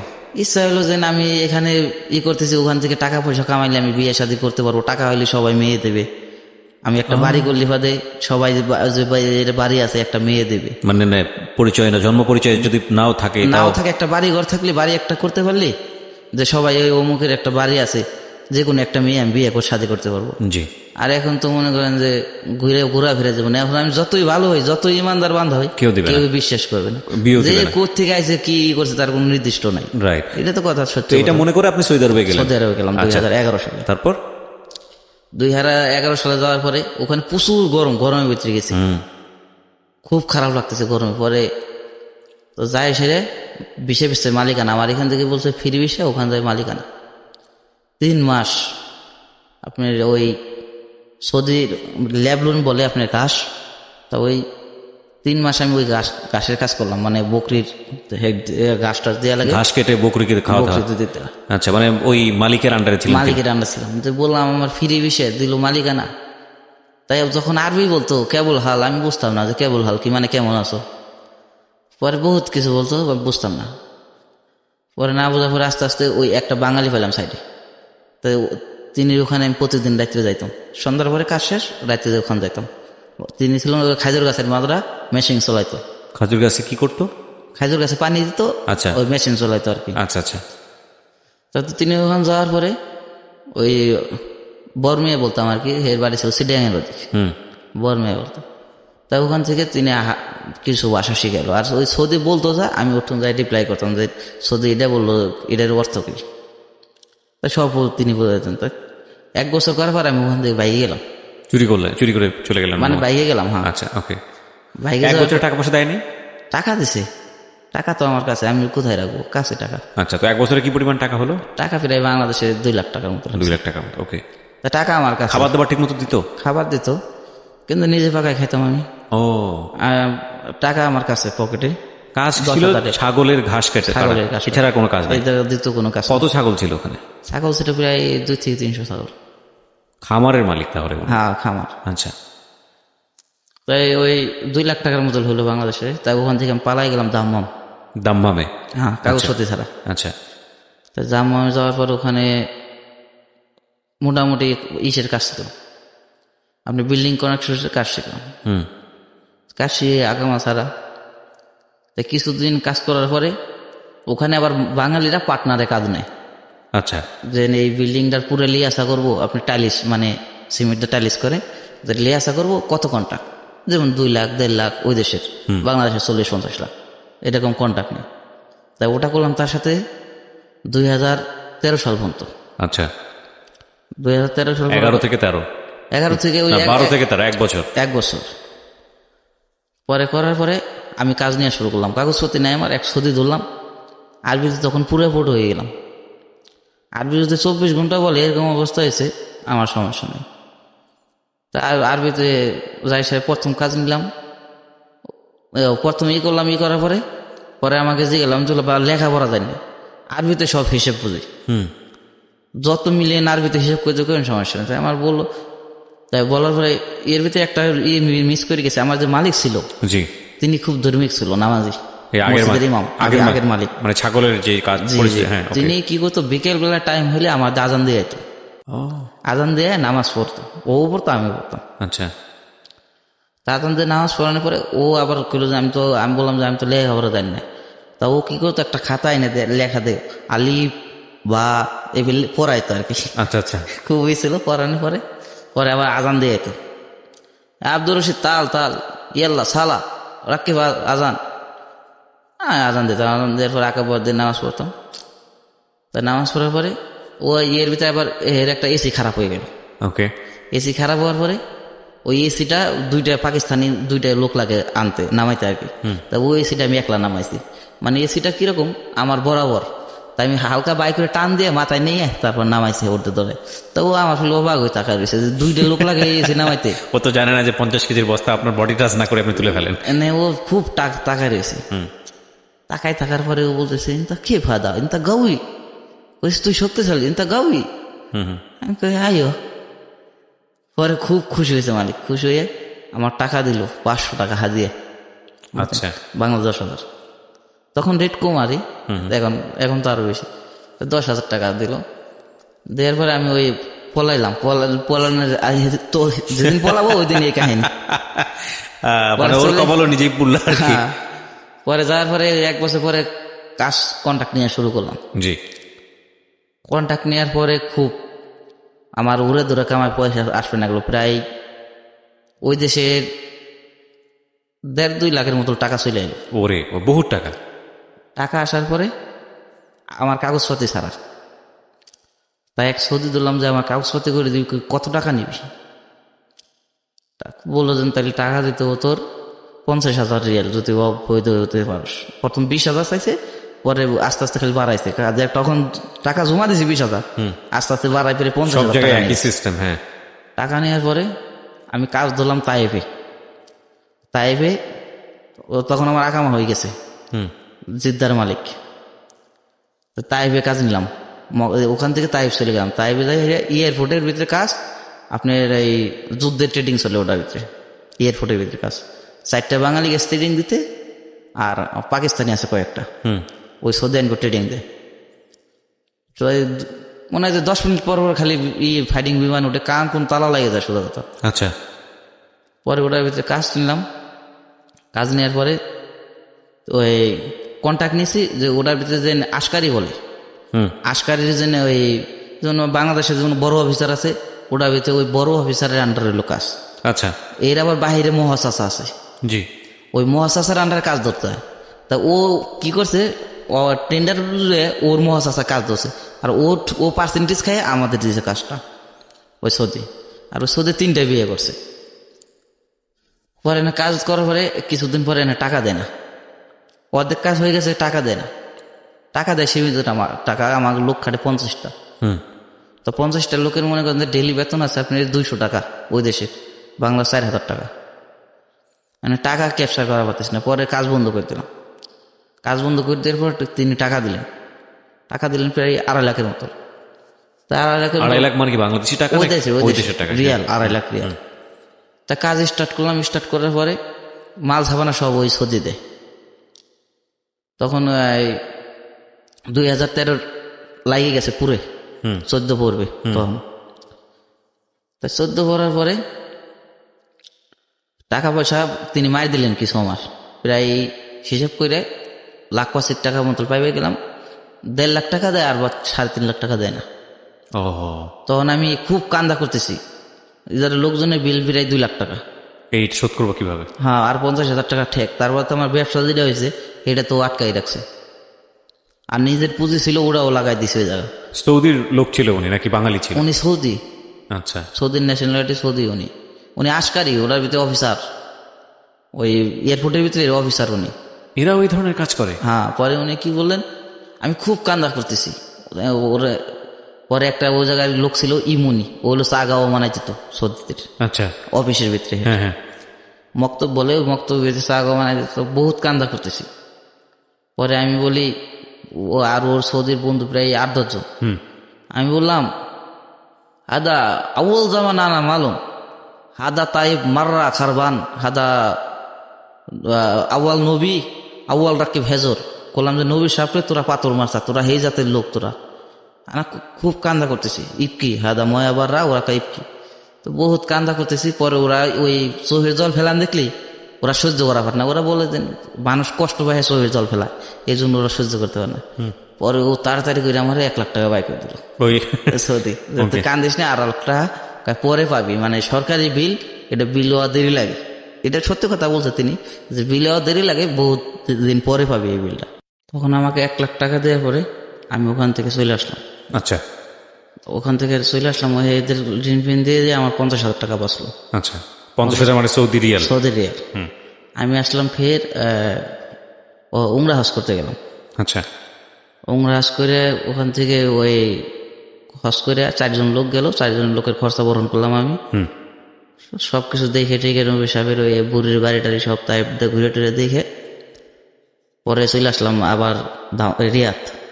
রিয়াদ আসার পরে আমি ওই 50,000 টাকা দিয়ে 40,000 টাকা দিয়ে সেকেলা কিনলাম, স্ক্রাপ, ওই স্কার ফোল্ডিং বলে, বিল্ডিং এর বাহির দিয়ে লাগায়। কি জিনিস কিনলেন? স্কার ফোল্ডিং, বিল্ডিং এর বাহির সাইড দিয়ে ওটা ফিটিং করে। আচ্ছা, 40,000 টাকা দিয়ে এটা কিনলেন? 40,000 রিয়াল দিয়ে কিনলাম। কেন কিনলেন? ওই বিল্ডিং এর কনস্ট্রাকশনের কাজ করি আমি। ও আচ্ছা আচ্ছা, মানে নিজের একটা অ্যাডভার্টাইজ করলেন, এটা বিজ্ঞাপন। ভাড়াও দিতে পারবো, আচ্ছা, আবার নিজের কাজ হলে করতেও পারবো, এরকম সিস্টেম। আচ্ছা ঠিক আছে। তাই 3 মাস করার পরে 2013 শেষ হয়ে যায়, 14-র ভিতরে। 14-র ভিতরে পরে আপনি ওই আমার কল আসে ওই তাইপ থেকে, যে রশিদ তুমি কোথায় আছো? আমি বললাম আমি তো আছি রিয়াদে। আচ্ছা, বললেন তা ওই মজুদ, আমি বললাম না রিয়াদ মজুদ, তা তাল শিল ফুলুস ওই সৌদি। আমার ফোন দেওয়ার পরে আমি গেলাম, যাওয়ার পরে এসে পুরো 2.5 লাখ টাকা ক্যাশ দিয়ে দেয়। ওই লোক দিয়ে দিল? হ্যাঁ, 2.5 লাখ টাকা ক্যাশ দেওয়ার পরে আমাকে ও আরবিতে বললো, ইন্তা ফুলুস হাদা তরিক এমসিক মুশকিলা, যাও ধরে আমি কিন্তু যাইতে পারবো না, তুই বাঙালি এত টাকা নিয়ে যেতিস, আচ্ছা, তুই তো গাড়িতে যাবি, যদি ধরে আমি কিন্তু সাক্ষী দিব না, আচ্ছা, যে তুই বলবো না কিন্তু আমি টাকা দিছি, তুই এত টাকা নিয়ে যেতিস। পরে আমি বললাম সমস্যা নেই। পরে আমি সাবকুইস্টানতে টিকিট কাটলাম। তখন আমার পোশাক ছিল সব সাদা পোশাক, 3/4 আর গেঞ্জি, মানে সব 3/4 প্রথম আমার লাইফে। আচ্ছা, তখন আমি ওই ব্যাগ, ওই কাগজের ব্যাগে টাকাটা দিল, টাকা নিয়ে আসলাম। দিয়ে আসার পরে বিজনেস শুরু করলাম। 2টা গাড়ি কিনলাম, মালিকের নামে ওই দেশে গাড়ি কিনতো, একটা অনেট আর একটা কিনলাম পিক আপ, আপনার ওই মাল টানার জন্য। আচ্ছা, সাইকেলা মেকলা টানার জন্য। প্রথমটা কি কিনলেন? অনেট মানে ওই 1 ডোর আছে না, আচ্ছা, পিছন সাইড মনে করেন মাল টাল সামান ও আচ্ছা আচ্ছা, বুঝতে পেরেছি। আর একটা হচ্ছে পিক আপ। তো 2টা গাড়ি কিনে পর মানে একটা দিয়ে আমি চলাফেরা করবো, এক জায়গা থেকে মাল কিছু বাজলো পিছনে উঠে নিয়ে চলে আসলাম। আর একটা মনে করেন লোকজন মাল টাল যা লাগে টানা। আচ্ছা, এর ভিতরে বাংলাদেশের একটা বাহিনী বাইরেছে বলে আপনার ইয়ামাখোর বাহিনী, ওই জায়গা কি খোর? ইয়ামা বাবা কালা, আচ্ছা, এসব খায়। আমার লাইফে আমি নেশা করিনি, তাই এসব খায়। ওরা হলো টার্গেট নেয় যে ওই দেশে ওরা জড়িত হয়ে গেছে, মনে করেন যে মুকাদ্দার বলে। বাংলাদেশে যেমন সিভিল আছে, একটা বাহিনী আছে, আর ওই দেশের মুকাদ্দার, এদের উপর কোনো পাওয়ার নাই। আচ্ছা, মুকাদ্দার বাহিনী যারে ধরে নিয়ে যাবে, ওই দেশে সৌদির ক্ষমতা নেই ছাড়াইতে। আচ্ছা, ওকে আইন হলো ওকে ডিজের কাছে, আর কোথায় গুপ্ত করে ফেলাবো কারো বলার কাছে নেই। ওকে, তাই ওরা ওই দেশের ওই বাহিনীর সাথে জড়িত হয়ে গেছে। এদের কাজ হইলো ওই বাহিনীর সাথে জড়িত হয়ে যে কোন জায়গায় টাস খেলতেছে ওই জায়গায় ওরা হানা দেবে।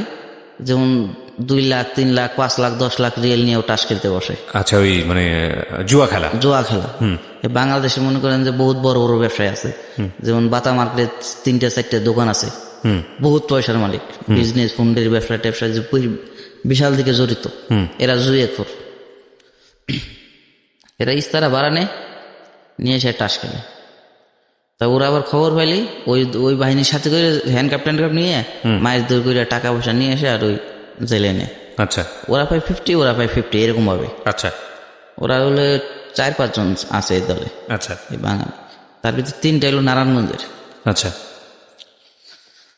তাই নারায়ণগঞ্জের ওই পাওয়ার পরে এই দলের সাথে আমার টুন চাইল সাদা, যে আমার নাম হয়ে গেল যে এরকম গাড়ি আছে 2টে, আরো সেকেলা স্কার্প আরো কিন্তু 200-300 ভাড়া দেই, আর লোকজন খাটে নাম হয়ে গেল। নাম হওয়ার পরে ওরা আমার এসে বললো যে এরকম মাসে টাকা দিতে হবে 10,000 রিয়াল, বাংলা 2 লাখ। আমি বললাম কে বললে ওই জায়গায় ব্যবসা করলে দিতে হবে, ওরা গডফাদার আসছে যে এই জায়গায় ব্যবসা করলে দিতে হবে। তা আমার আবার ওই বড় বড় লোকের সাথে নোয়াখালীরা এরা ব্যবসায়ী, পুরান ব্যবসায়ী, যারা বিশাল বড় বড় র্যাঙ্কে আছে এরা। তো এর সাথে বললাম যে ভাই এই পরিস্থিতি, এখন কি বলবো, কি করবো আমি? তাই বললো যে তাই ওই একটা ছিল সিলেটের যে মেন গডফাদার, তার কাছে নিয়ে গেল। নিয়ে যাওয়ার পরে সে বললো এক কাম করো, কিছু টাকা পয়সা দিয়ে ওকে এনে মিটমাট করে দেবেন। পরে টাকা পয়সা দিয়ে মিটমাট করে দেওয়ার কথা বলে কত টাকা দিলেন? দিলাম 10,000 টাকা দিলাম, 10,000 রিয়াল। রিয়াল। আচ্ছা। পরে নিয়ে আসলো ওদের ফোন করে, বললো এই আমার ছোট ভাই, এর সাথে আর কোনো সময় কেমন করবে না। পরে ওদের আইনা সেটা মিলমিশ করে দিল, বললো যে না আজকে তার সমস্যা হবে না। পরে কিছুদিন পর পর আমার বাসায় যাওয়া আসা করে। তো ওরা ঠিকানা সব পাই গেছে। কয়েকদিন পর সপ্তাহ গুলি হতে বৃহস্পতিবার ওই জায়গায় বন্ধু, শুক্রবারে বৃহস্পতিবার রাতে চলে আসে। আসলে বাদে ওই মাংস এটা ওটা পাকায় খাওয়াইতে হয়। পরে আমি বহুত ঝামেলা পড়ে গেছি যে এখন কি করি। আর ওরা নেশা করে আমার রুমে এসে। আমার রুম ছিল বড়, ফ্ল্যাট নিয়েছিলাম ওই জায়গায়। এক সাইডে আমার ওই লোকজন থাকতো কর্মচারী, আর এক রুমে আমি থাকতাম। পরে আইসা নেশা টেশা করে। পরে আমাদের আবার মালিকের 2জন লোক, আমি আর একটা লোক হলো গ্রামবাড়ির, ওরা আমি বেতন কর্মচারী হিসেবে বেতনে খাটাই। তাই ওই লোক কি হয়েছে, ওদের সাথে সংযুক্ত হয়ে গেছে। আচ্ছা। ওই ইয়ামাখুরের সাথে। পরে ইয়ামাখুরের সাথে সংযুক্ত হয়ে আমার কি করলো, রাতে ধরে নিয়ে গেল, রাতে 1টার দিকে। আপনাকে? হ্যাঁ। আচ্ছা। রাতে 1টার দিকে ধরে নিয়ে যাওয়ার পরে, এটা 1 মাস পরের কাহিনী, ওই যে মিলমিশ করে দেবে 1 মাস পরের কাহিনী। নিয়ে যাওয়ার পরে বলতেছে যে খুব গালাগালি পারতেছে, বলতেছে যে তুই তোর যে এই যে মালিকের লোক, এই বাহিরে 10,000 টাকা কামাই তো মাসে, তুই এর কল করে নিয়ে এসে তোর আন্ডার কাজ করাতেছে। আমি বলছি আমি তো এটা এর কিছুই বলি নাই, সে তো মালিকে নিয়ে এসে ও বেতন হিসেবে কাজ করে। আমি বলছি যে তুই যদি ভালো বেতন পাস বাইরে যাই কাজ কর। আমি ওর বেতন দিতাম 3,000 টাকা, মানে বাংলা 60,000। তখন খুব মারধর করে, ভাই মারধর করে মনে করেন যে আমার পিটপুট ফাটাই ফেলায়, কেবেল দেয় বাইরে, কেবেল বাইরে। আমার মনে করেন যে শুধু হাফ প্যান্ট থাকে, ছবি তুলে, প্রচুর ছবি তুলে। আচ্ছা। ছবি তুলে ফেসবুকে ছাড়ে। কি বলে ছাড়ে? ছাড়ে লিখে দেয় যে এত কোটি টাকা নিয়ে বাকছে, মানে বহুত বিভিন্ন, মানে উল্টাপাল্টা অনেক মিথ্যা মিথ্যা কথা। হ্যাঁ, লিখে পাঠায়। আর খালি নিয়ে এটা ছবি তুলে, ছবি তুলে সকাল এক টাইম মারে, আবার দুপুরে খাবার টাবার দেয়, পেপসি টেপসি কিছু কিনে এনে দেয়, আবার রাত্রে মারি স্টার্ট করে।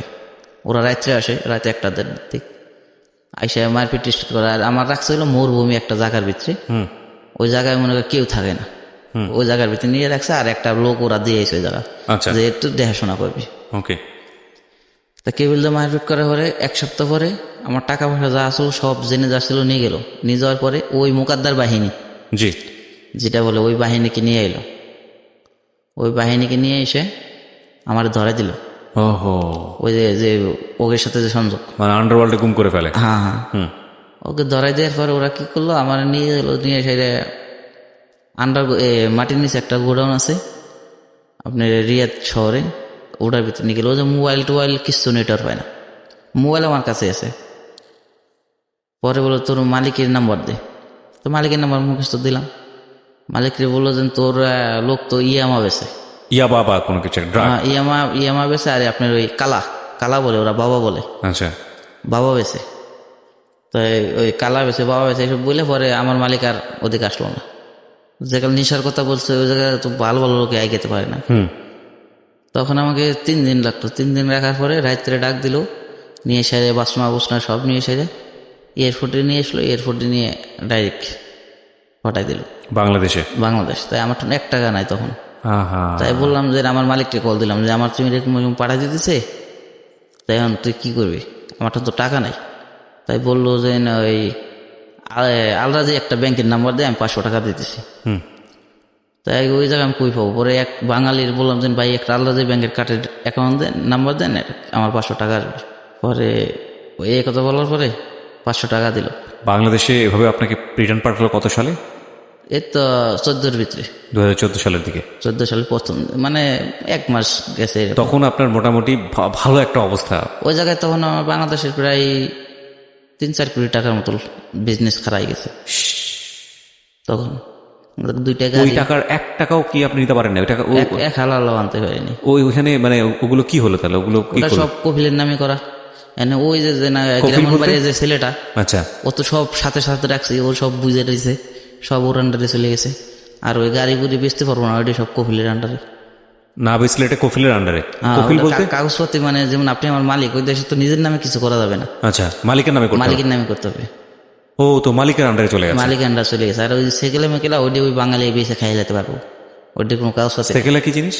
স্কার ফোল্ডিং, এই বিল্ডিং এর বাইরের সাইডে লাগায়। আচ্ছা আচ্ছা। তো এই এই খুবই দুঃখজনক।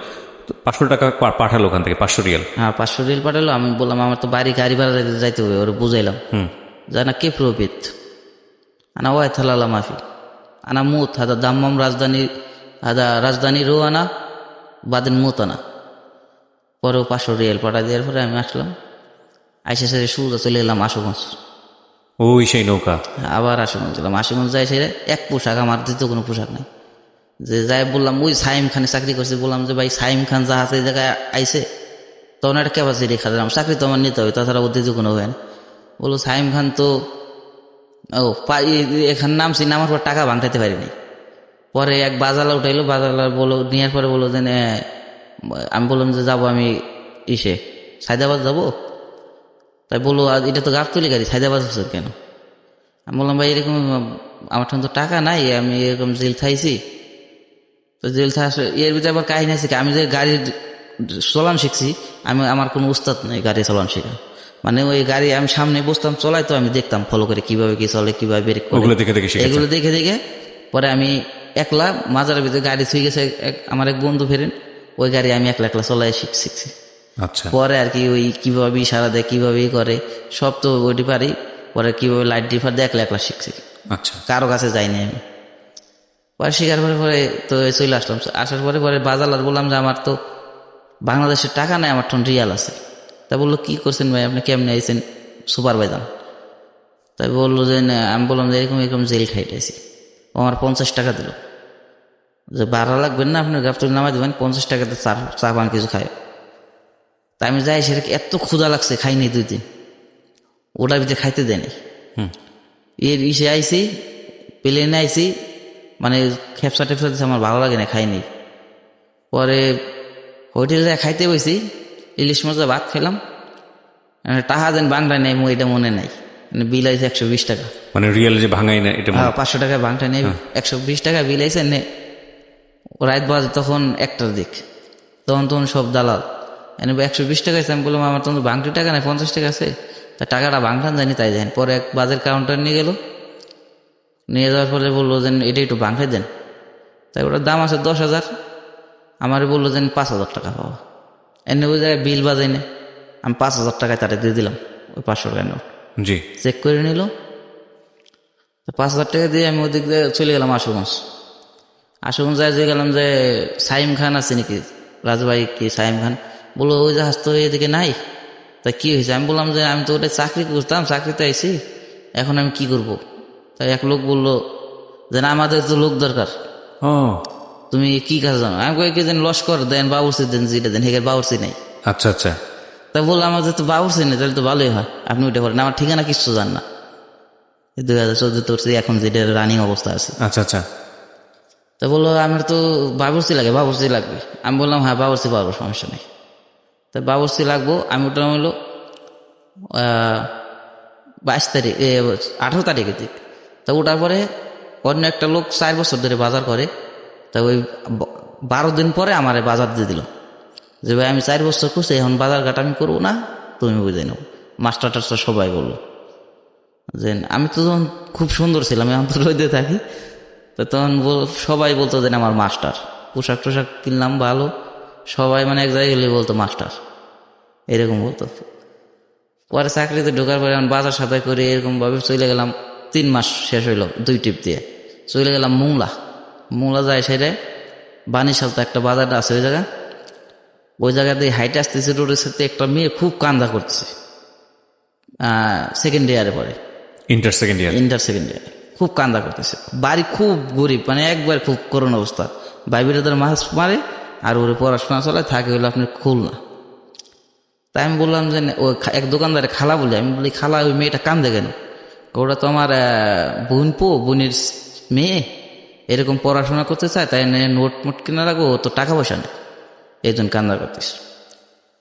খেটখেটা খাবো, খায় না বোধ, এরকম অবস্থা। পরে কয় কি জানি এরকম এরকম একটা ডিম দিয়ে দুই বেলা খায় পাক করে। বাড়ির অবস্থা খুব খারাপ, তাই পড়াশোনা খুব ভালো, তাই নিয়ে কিভাবে কি করবো। তাই আমি বললাম ঠিক আছে, কয় টাকা লাগবো?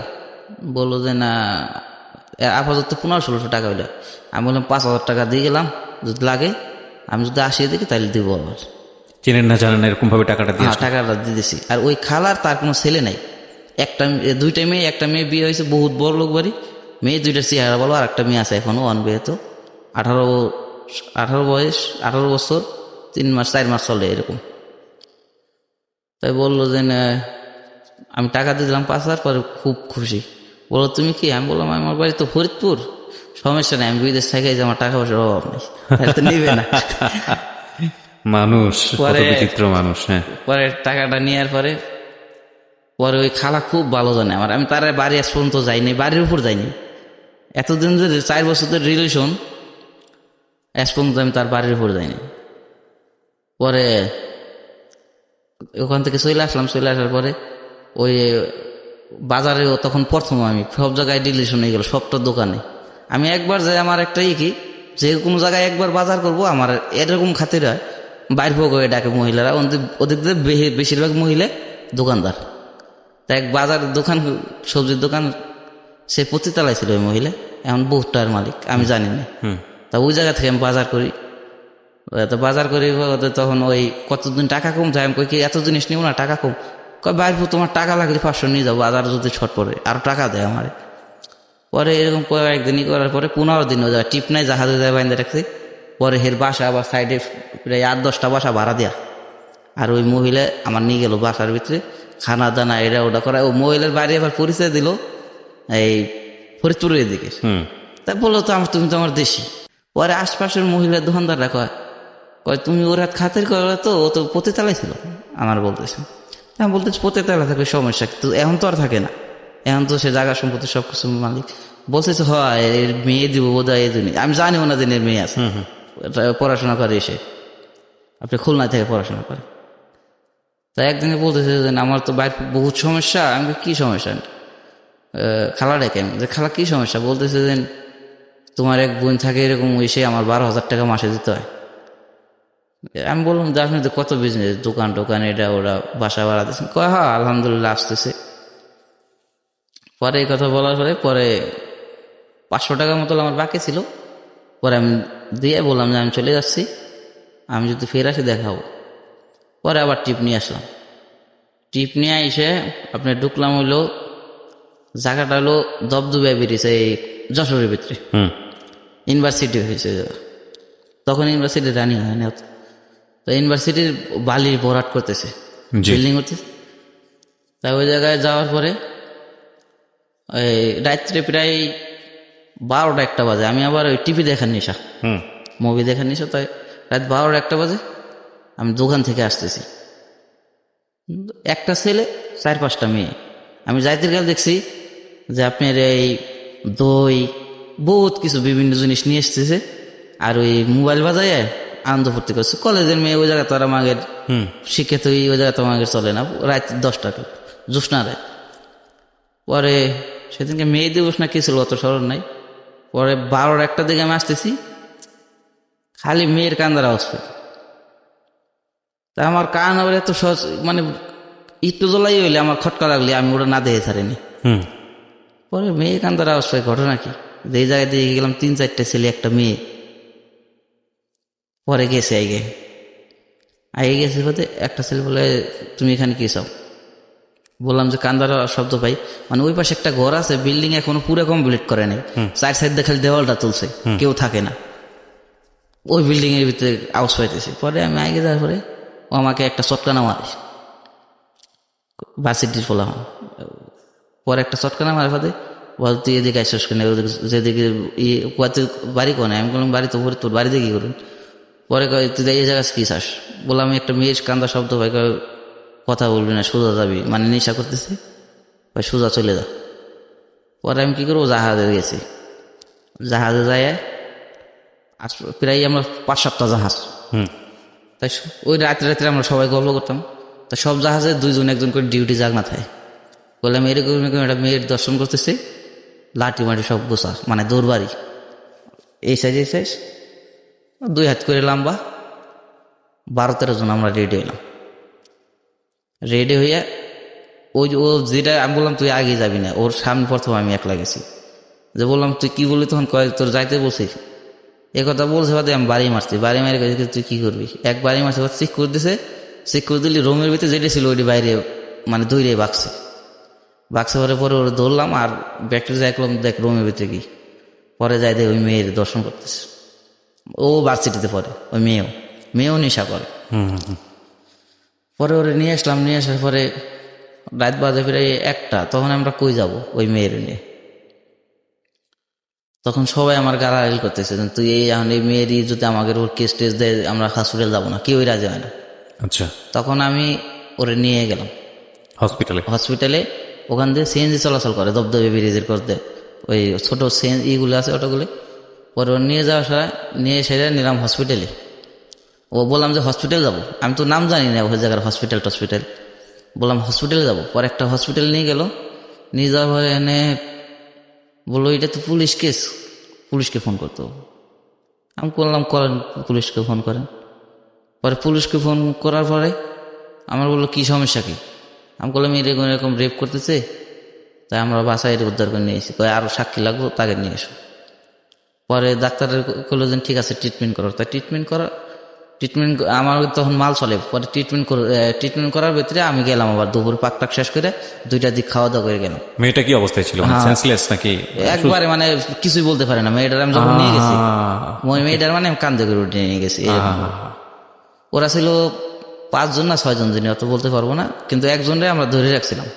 ওটা একজনকে রেখে দিয়েছিলেন? হ্যাঁ, একজনের বাইন্দে রেখে দিয়েছি। পরে যদি চাই আচ্ছা, মেয়েটা মারা গেল, পরে তো আমি ফাঁসবো না ওই জায়গা। বললাম এটা দিন যাইতে পার না, এটার বান জাহাজে নিয়ে।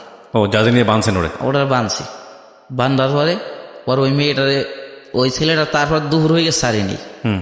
তো মেয়েটার জ্ঞান ফিরে আসুক তারপরে ছাড়বো। ছেলেটা খাওয়াইছি, খাওয়া টাওয়ার পরে ভার্সিটি রোজায় গেলাম। নেতা পিতারা তো আছে ওদেরকে, এলাকা প্রভাবশালী নেতা পিতা আছে। তাই যাই সে আস্তে আস্তে আলাপ করলাম যে ভাইয়া এই জায়গার ক্ষমতাশালী ব্যক্তি কে, যারা বাজার করি আমি তাদের সাথে আলাপ করলাম জিনিসটা, যে এই জায়গায় তো অবশ্যই ক্ষমতাশালী লোক আছে, আমি তো এই জায়গায় নতুন, এই জায়গায় এটা কি করবো। বলতেছি তুমি কি করবো? আমি বলছি একজন একটু টাকা পয়সা ভাই, আমার টাকা পয়সা দেয় না, এই জন্য আলাপ করবো। পরে বললো যে নাম বললো একজনের, তার নাম বলার পরে আমি তার সঙ্গে গেলাম। তার 4-5টা দোকান আছে আর ব্যবসা আছে হোটেলের। পরে বললাম যে ভাই ভার্সিটির সামনেই এর দোকান। পরে বললাম ভাই আসেন, আপনি এদিকে আসেন একটু। পরে নেওয়ার পরে বললো কি হয়েছে। বললাম এরকম একটা মেয়ের দর্শন করছে, মেয়েটা তো জ্ঞান ফেরে না এখনো, কালকে রাতে থুয়েছি, এখন বেলা বাজে 5টা, আমি 2টা গাছ দিয়ে খাইছি, ওই ছেলেরা দর্শন করছে। বলে সেই ছেলে কই? পরে জাহাজে নিয়ে গেলাম, নেওয়ার পরে সেই সাথে করে নিয়ে এলাম। সাথে করে নিয়ে আসার পরে হসপিটাল নিয়ে গেল। নেওয়ার পরে ওই মেয়ের জ্ঞান ফিরছে। জ্ঞান ফেরার পরে আমাদের জাহাজ খালি হয়ে গেছে। খালি হওয়ার পরে না আমার আর ওই জায়গা থেকে আসতে দিচ্ছে না, হাসপাতাল থেকে।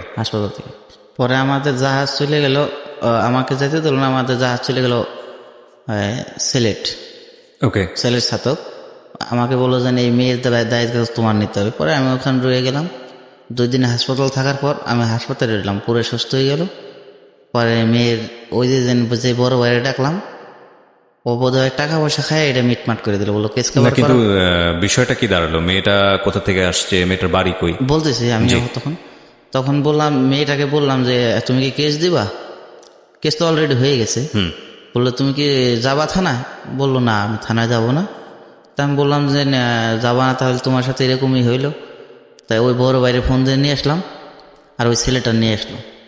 ছেলেটা নিয়ে আসার পরে বললো যে এটা করে লাভ নাই, এরা নিজেরাই সবাই নেশার ইসে হয়ে গেছে যা হবার, তাই এক কাম করো মিলিয়ে দেও।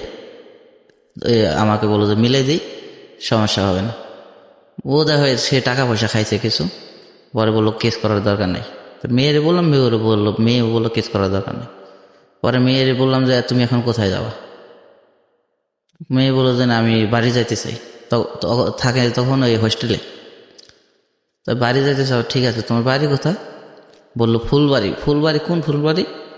বললো যে এটা খুলনার ভিতরে পড়ছে, খুলনার লাশ প্রান্তে, যশোরের লাশ প্রান্তে, একবার 2টার মুখোমুখি। তো চলো যাই ফুলবাড়ি যাই, তোমার দিয়ে আসি। তা আমি আবার টাকা রেখে দিয়েছি 7,000। আমার বাজার খরচার টাকা ছিল 2,000 দিয়ে 7,000 টাকা আমি রেখে দিয়েছি। তাই মেয়েটা নিয়ে গেছে, মেয়েটা নিয়ে যাওয়ার পরে মেয়ের বাড়ির অবস্থা খুবই ভালো। বাপে কি ব্যবসা করে, কয়লার নাসারের ডিলার আর কি। তো বহুত উচ্চ ফ্যামিলি। নিয়ে যাওয়ার পরে মানে বহুত অবস্থা স্থির ছিল। এই জায়গায় কামড়ে ডাকছিল, এখান থেকে কামড়ে ডাকছিল, এসে ডাকছিল। পরে বললো কিভাবে হইল। পরে মেয়ে বললো, মেয়ের মাধ্যম যে এরকম আমার ঘুরতে গেছিলাম, দর্শন করছে। মেয়ে একটু ঘুরে বললো যে নৌকাতে ঘুরতে গেছিলাম, নৌকা থেকে ধরে নিয়ে দর্শন করছে। এইভাবে ঘুরে বললো। রেপের কথাটা বলেছে? জি, রেপ করেছে এটা বলেছে? হ্যাঁ বলেছে। তা বলার পরে আমি আর ওই ও যে নেশা করে এটা বললাম মেয়ের মায়ের, যে আন্টি বললো তখন, যে আন্টি ওরে সরাই ও গোসল করতে না কোথায় গেল। বললাম আন্টি আপনি একটা কথা বলবো, আপনি শুনবেন। বললো কি বলো বাজান। বললো আপনি মেয়ে তো এরকম নেশা করে, নেশাগ্রস্ত হয়ে পড়ছে। বললো তুমি জানলে কীভাবে। আমি বললাম যে আমি তো নেশা করতে দেখছি, কিছুক্ষণ পরে এসে দেখছি দর্শন হয়েছে। আমি তো এখন সত্যি কথাটা বলে দিলাম যে নৌকা টৌকায় কিছুই না, এমনি এসে তাকে দর্শন করছে, ও নিজে এসে গেছে, সব এসে গেছে। তাহলে এখানে আর কি হবে। পরে বললো যে আচ্ছা বাবা তুমি যেহেতু আমার বলছাও, তোমার আঙ্কেল একটু বললো না। আমি বলছি না আঙ্কেল একটু কেন বলবো। তা আমাকে আর ওই দিন আসতে দিল না। আসতে না দেওয়াতে পরে তারপরের দিন রইল, রোয়ার পরে একটু সুস্থ হইলো। পরে ওর নানা বাড়ি গেল, নানা বাড়ি প্রায় 1 কিলো 2 ভিতরে নিয়ে গেল, আমারও সাথে করে নিয়ে গেল। ওর আম্মু গেল, আমি গেলাম, আর ও গেল।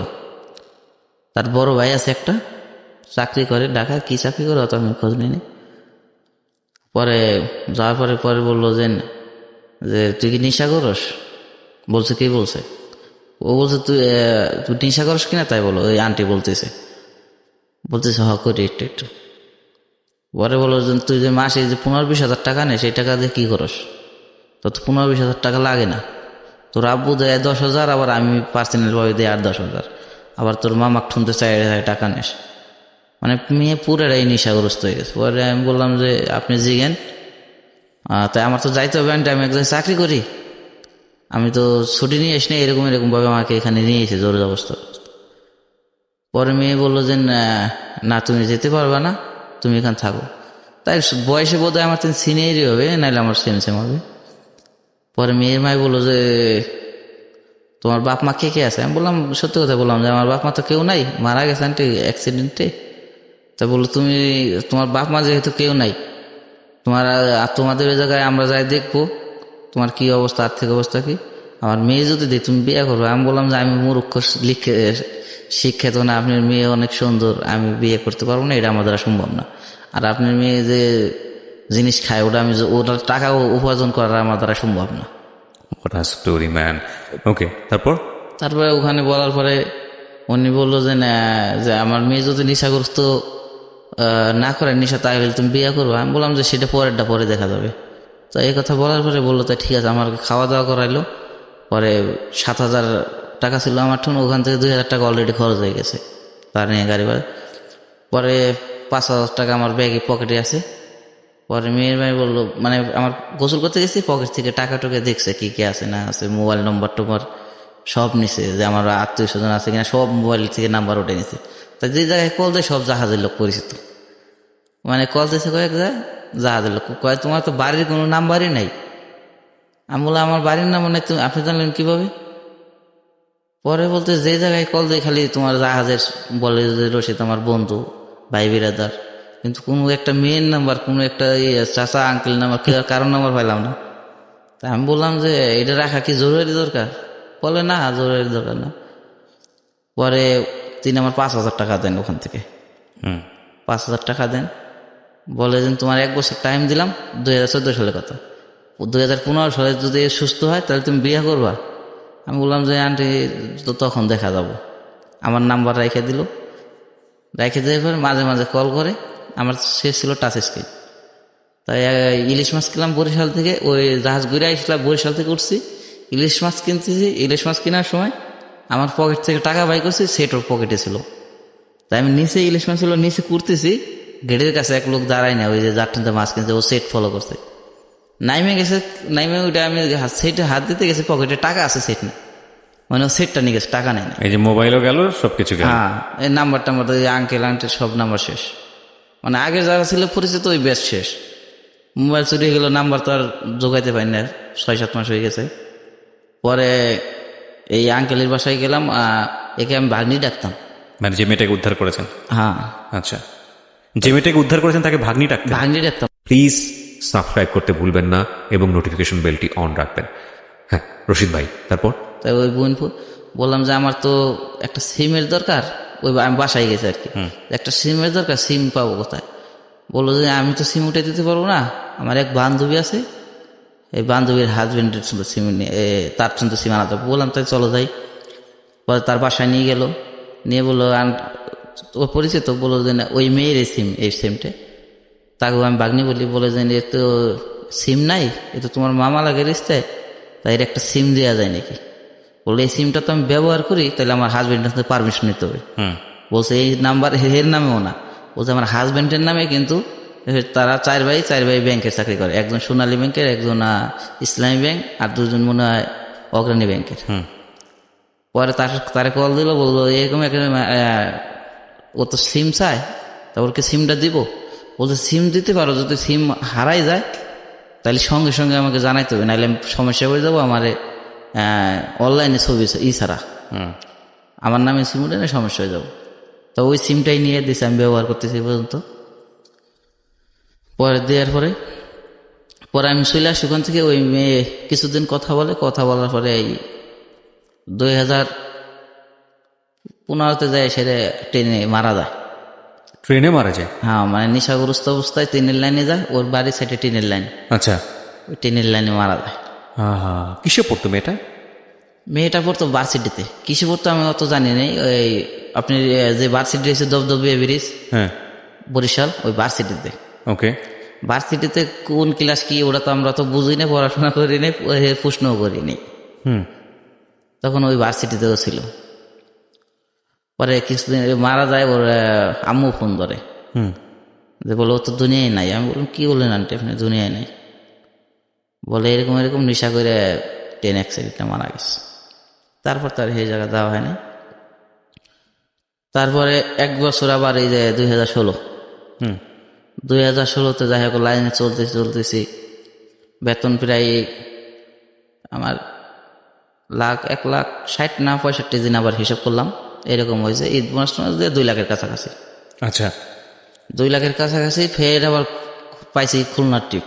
আচ্ছা, খুলনার ট্রিপ পাইলাম। খুলনার ট্রিপে যাওয়ার পরে আপনার জিগাইলো আমাকে যে বাজার সদায় আছে? আমি বললাম হ্যাঁ আছে। তো এই কথার পরে ফের লাইনে চলে গেল আপনার ওই বানিশালতা যে জায়গা বলে, ওই জায়গা আনলোড করে। আচ্ছা, যাওয়ার পরে ওই জায়গায় ওই যে মেয়েটা, ও দেখি কান্দা, আবারও কান্দা করতেছে, যার 5,000 টাকা দিয়েছিল, ও আবারও দেখি কান্দা করতেছে। আচ্ছা, তো বললাম যে ও কান্দে কি লেগে? বললো তুমি টাকা দিয়েছিলে, এত সুন্দর পড়াশোনা করে, বাসা ভাড়া এটা ওরা বাইরে গেছে, বাইরে পড়াশোনা করাবে না, তাই এখন তো সমস্যা করে গেছে। তাই তো পড়াশোনা শেষ হলে এখন ভালো একটা চাকরি হবে, নিচে 20-30 হাজার টাকা বেতন হবে, আর 6 মাস বাকি। ওকে। তাই বললাম 6 মাস বাকি? বললো হ্যাঁ 6 মাস বাকি। আমি বললাম কত টাকা লাগবো? বললো 6 মাসের নিচে তো 20-30 হাজার টাকা লাগবে। তার একই ভাই ওই মাস্টার্স মারে, বিয়ে শাদী করছে, খুব গরিব সংসার। পরে আমি বললাম যে আমি তো 30-40 হাজার টাকা দিব। বললো তো যাও, তাহলে টাকা তোমার ফেরত নিতে হবে, ও যে চাকরি করে।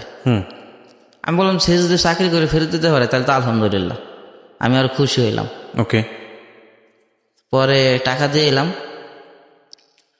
আমি 20,000 টাকা প্রথম দিলাম। 20,000 টাকা দেওয়ার পরে আমার ওই খালার নাম্বার নিয়ে এলাম। ওই মেয়ের নাম্বার আজও আনি নেই, আমি ওই খালার নাম্বার নিয়ে এলাম।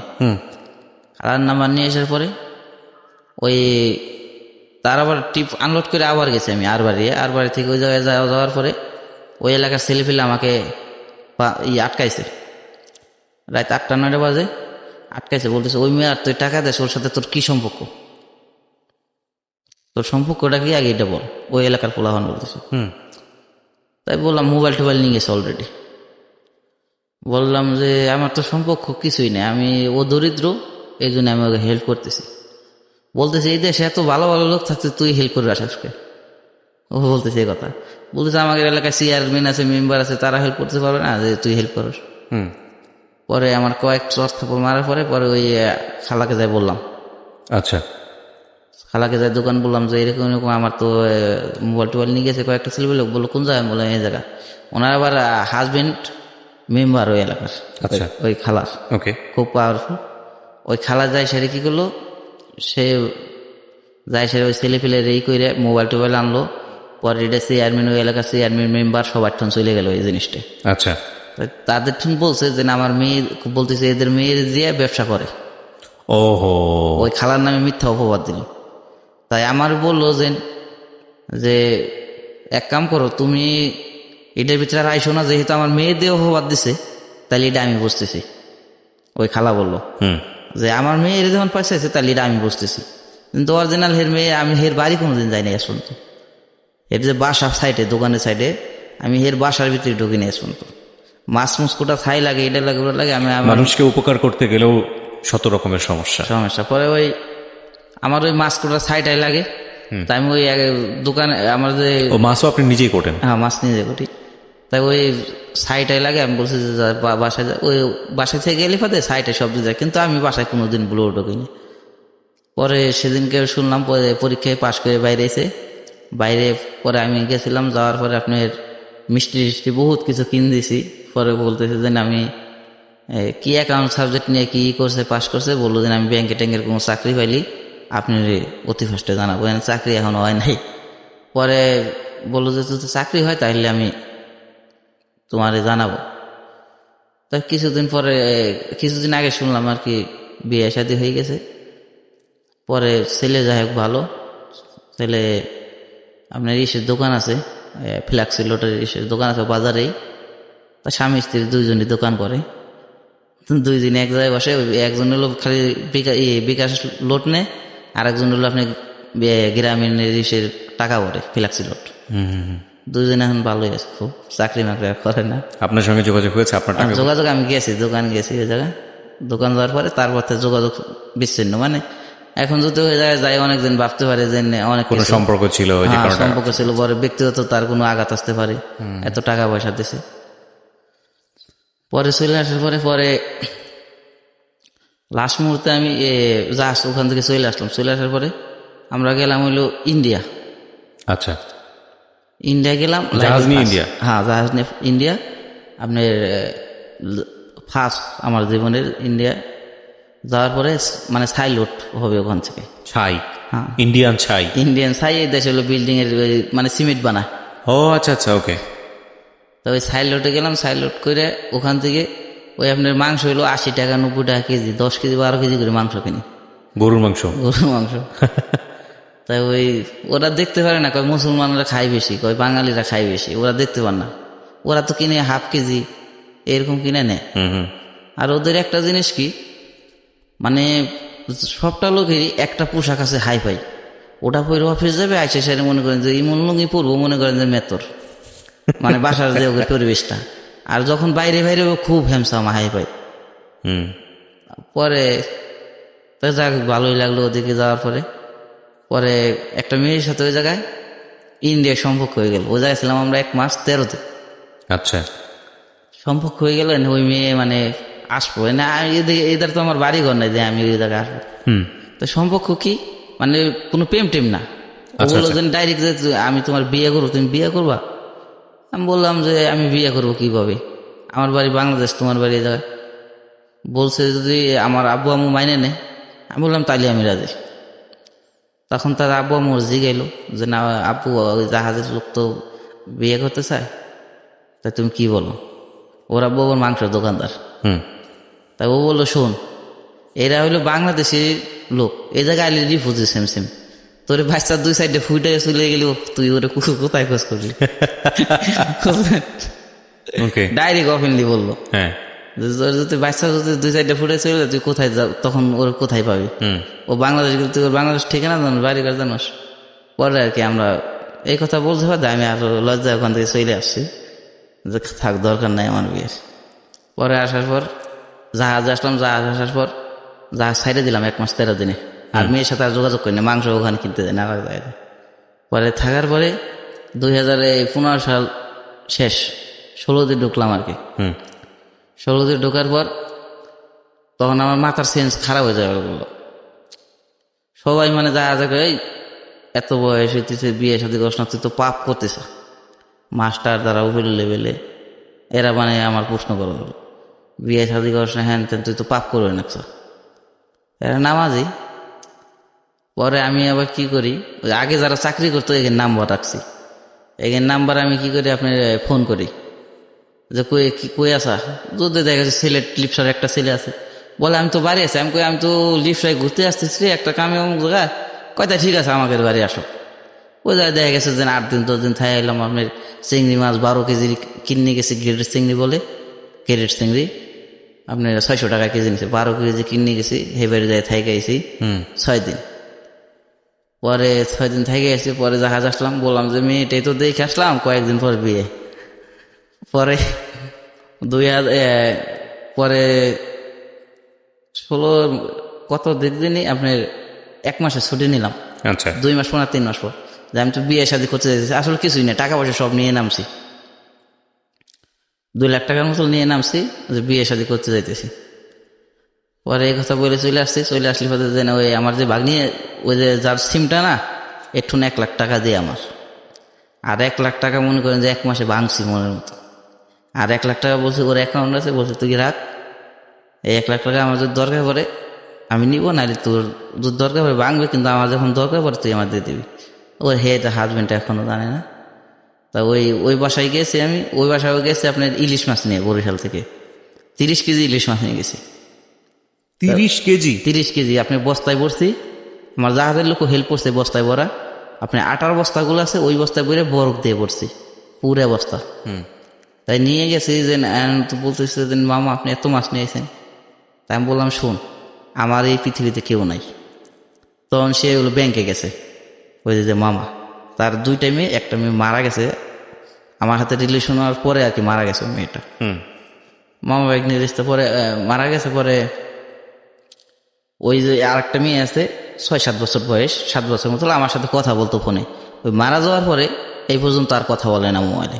আচ্ছা, তো ইলিশ মাছ নিয়ে কি হলো? তো ইলিশ মাছ নিয়ে গেছে পদে, বলতেছে যে এত মাছ নিয়েছেন। আমি কই আমার তো এই পৃথিবীতে কেউ নাই রে, তুই তো জানোস না। তো বলতেছে কি তোমার পৃথিবীতে কেউ নাই? আমি কই না, কেউ নাই।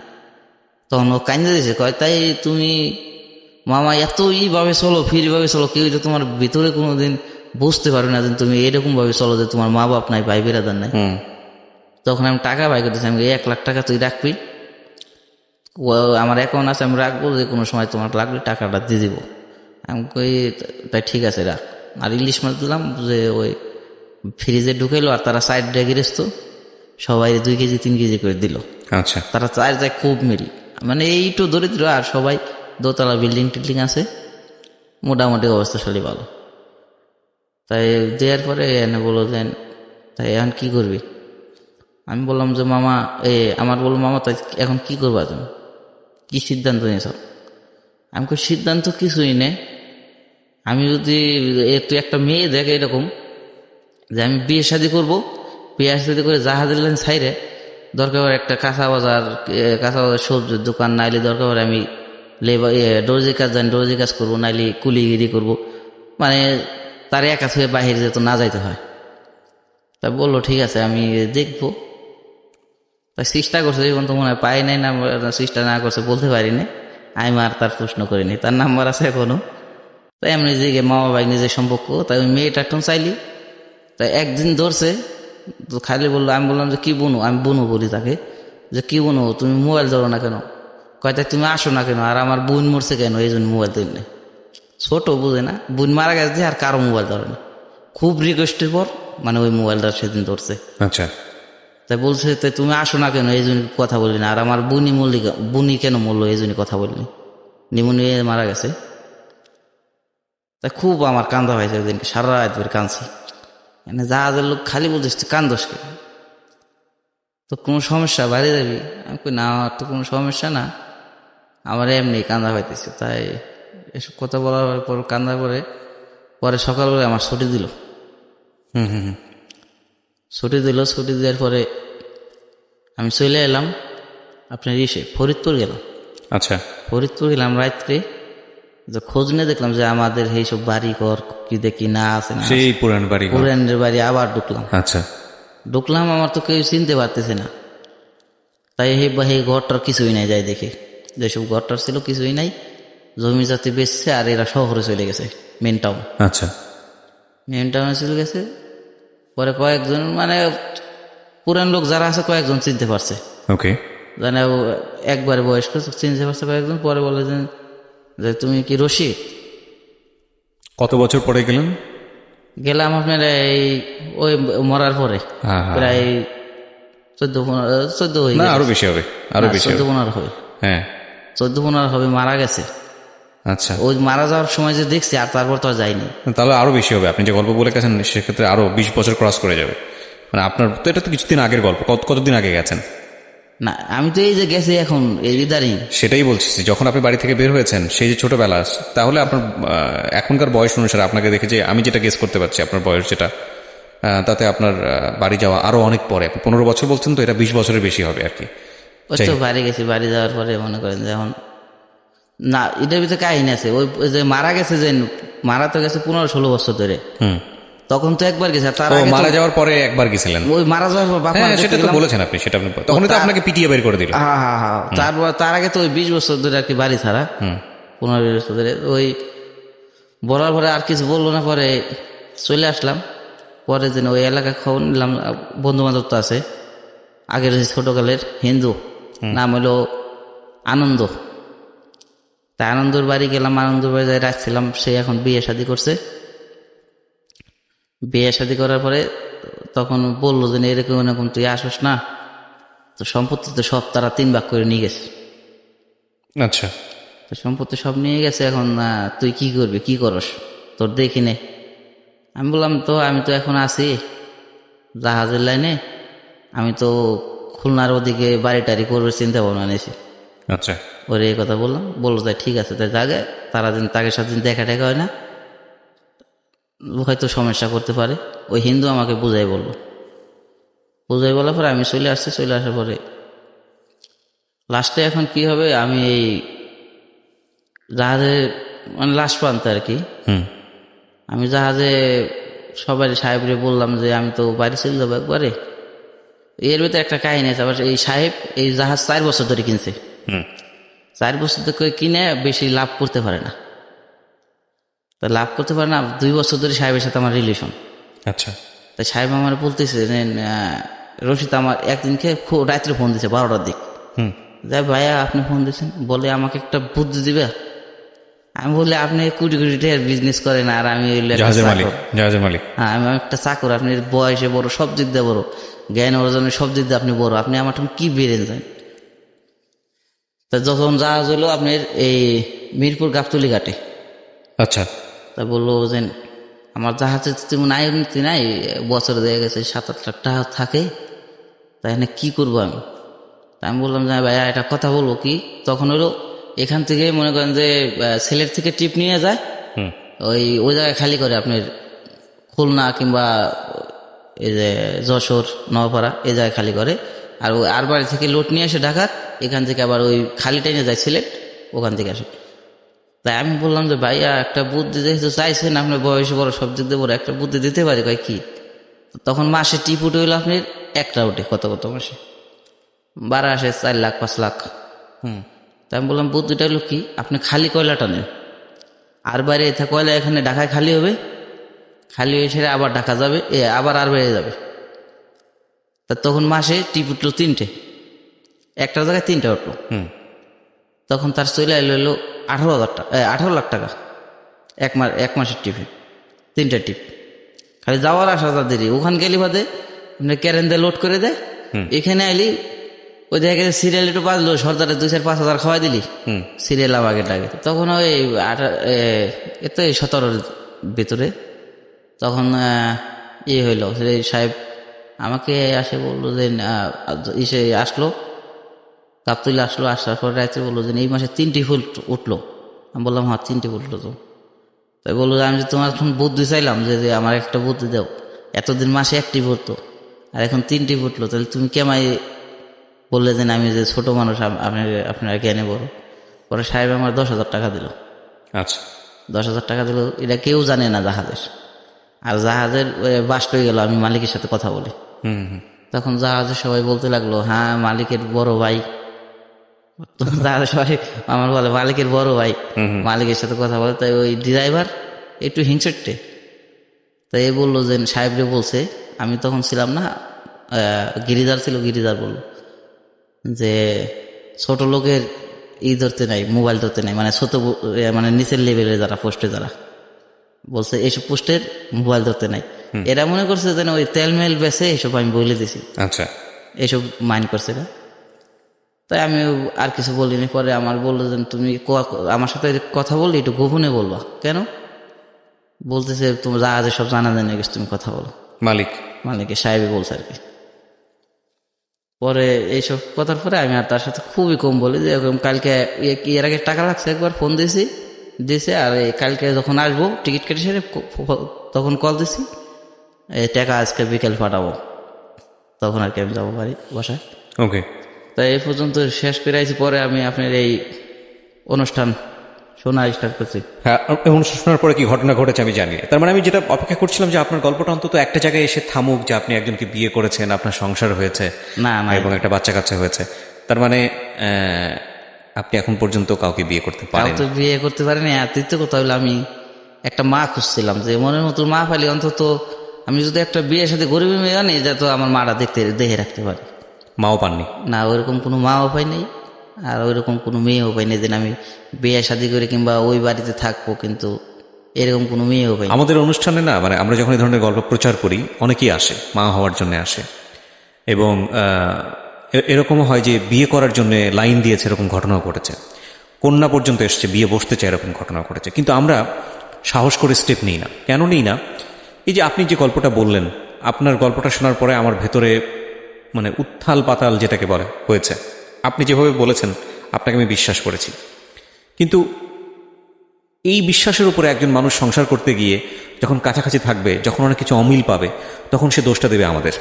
সেই জায়গাটা থেকে আমরা এই ধরনের ঝুঁকি নিই না। তারপরও আমার আজকে বলতে ইচ্ছে করছে, যদি আজকের এই অনুষ্ঠানটা শুনে কেউ আপনার মা হতে আসে, কিংবা যদি আপনার স্ত্রী হতে আসে, আমি ঘটকালি করার জন্য চেষ্টা করব। এটুকু দায়িত্ব নিলাম। আমি চেষ্টা করব যাতে আপনার জন্য একটা ভবিষ্যৎ কিছু হয়। একটা কথা বলি, জি। আমি তো মূর্খ মানুষ, আমি বিয়ে করতে চাই কোনো নেশাগ্রস্ত মেয়ে না, যেটা আপনি আপনার জীবনে অভিজ্ঞতা পেয়েছেন। জীবনে আমি এটা করি না, এটা দ্বিতীয় কথা, আমি এটা ঘৃণা করি, বাস। আচ্ছা, আপনাকে না আমার একটা প্রশ্ন করতে ইচ্ছা করছে। আপনি তো সবই পেয়েছিলেন, একটা পর্যায়ে সৌদি আরবে গিয়ে কোটি কোটি টাকার মালিক হয়েছিল, হ্যাঁ? তারপরে আল্লাহ এক রাতে, এক নিমিষে আপনার কাছ থেকে নিয়ে গেল, তাই না? এরপর এসেও আপনি জীবনে খারাপ কাজ করেননি কখনো, আপনার কথা অনুযায়ী। কোনো মানুষের ওই যে 50 বস্তা চুরি, সেটা একটা মানে মানুষ, ওটা ওই যে আপনার ইসের পর হয়ে গেছে, ফান ফাজলামো ছাড়া ওই অর্থে তেমন অর্থে জীবনে কোনো খারাপ কাজ করেননি, এবং নেশাগ্রস্ত কোনোদিন নেশা নেননি। আমার লাইফে কোনো সিগারেট টান দেয়নি, একটা সিগারেট পর্যন্ত টান দেন? মাঝে মাঝে শুধু চা খাই, আচ্ছা, এই আমার নেশা। কোনো অনৈতিক কাজ করেননি? মেয়েদের সাথে কোনো অনৈতিক কাজ করেন? মেয়ে আমার লাইফে আজ পর্যন্ত, আমার যে লাইফ, একটা মেয়ের সাথে আমি বাস মিলামিশা করছি, তাও আমার আশুগঞ্জ থেকে, মানে ওই পতিতালা বলে, কিন্তু তারপরে আমি মানে এত বমি আইছে, তারপর থেকে আমি আজ পর্যন্ত আর।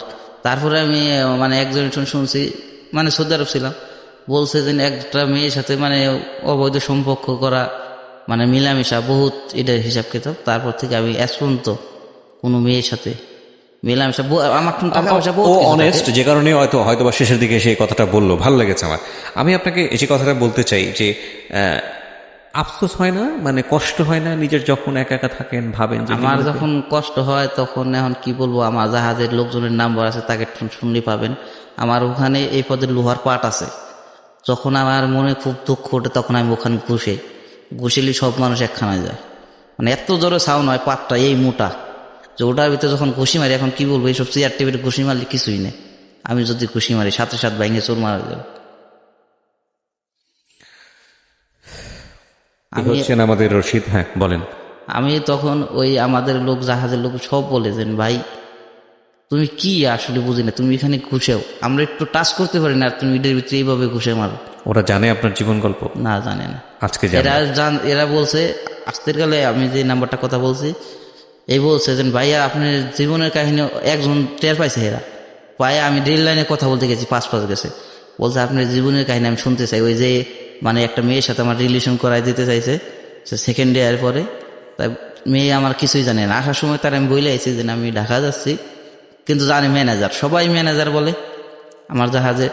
ওই যে ছেলেটা, আপনার কোনো মূলধন আছে যেটা নিয়ে আপনি সংসার করতে মূলধন পারবেন? সংসারের ভিতরে আমার এখন 1-1.5 লাখ টাকা আছে, ওটা কোনো টাকার ভিতরে পড়ে না। আমার লাইফে যে টাকা না আসছি ওটা কোনো টাকার ভিতরে পড়ে না। আর আমার লাইফে আমি এরকম টাকা মানে বিরিকেশ টাকা, এখনো মনে করেন যে 2, 4, 5, 10 লাখ টাকা নারী এই জাহাজে, কিন্তু আমার কারো টাকার উপর লোভ নেই।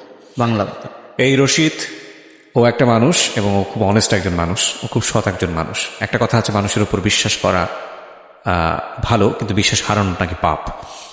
রশিদ যা বলে গেছে সেই জীবনটা পিতামাতাহীন জীবন, যাদের কাছে বড় হয়েছিল সেখানে সম্পত্তির লোভের কারণে তার টেকা হয়নি, এবং সে বাবা মাকেও সে হারিয়েছে, এবং তারপরের যে সংগ্রাম মুখর জীবন সেখানে সে সম্ভাবনা হারানো।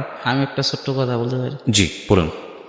আমি যদি এখনো ইচ্ছা করি যে অবৈধ পথে টাকা কামাবো, আমি কোটিপতি হইতে পারি। এই বেড়ে আমার মাথায় এখনো আছে। কেমনে আপনি আমার প্রশ্ন করতে পারেন। আমি জাহাজে চাকরি করি, একটা জাহাজে মনে করেন যে 4 লোড থাকে, কম লোড থাকে। আমি যেহেতু বাবুর্চি, যেহেতু ওই স্কটরে খাওয়াইতে পারছি, স্কটরে ঘুমের ট্যাবলেট, আমি যদি জাহাজে সবাই ঘুমের ট্যাবলেট খাওয়াই, এরকম পার্টি আছে এক রাতে মনে করেন যে 2, 4, 10, 20 লাখ টাকার মাল নিয়ে যাবে। এই চুরি করে হ্যাঁ, চুরাই পার্টি। কিন্তু আমার ঠিকানাহীন, আমার কেউ জানে না, কেউ চিনে না জাহাজের। আমি হতে পারি, কিন্তু ওই পথে টাকা আমি চাই না। This is honesty. এখনো পারি, কিন্তু আমি ওটা চাই না। ওই টাকা আমি নিশ্চয়ই কোনোদিনও করবেন না। আপনি কেন করবেন? আমরা স্যালুট জানাতে চাই। আমরা সবসময় একটা কথা বলি যে মানুষের জীবনে সফল হবার জন্য নাকি অনেক বড় একটা মাপকাঠি লাগে। যেমন ধরুন, পথের ভিখারি, সে কোটি কোটি টাকার মালিক হয়েছে, সমাজ তাকে রেসপেক্ট করবে কারণ তার অর্থ সম্পদ চোখে দেখা যায়।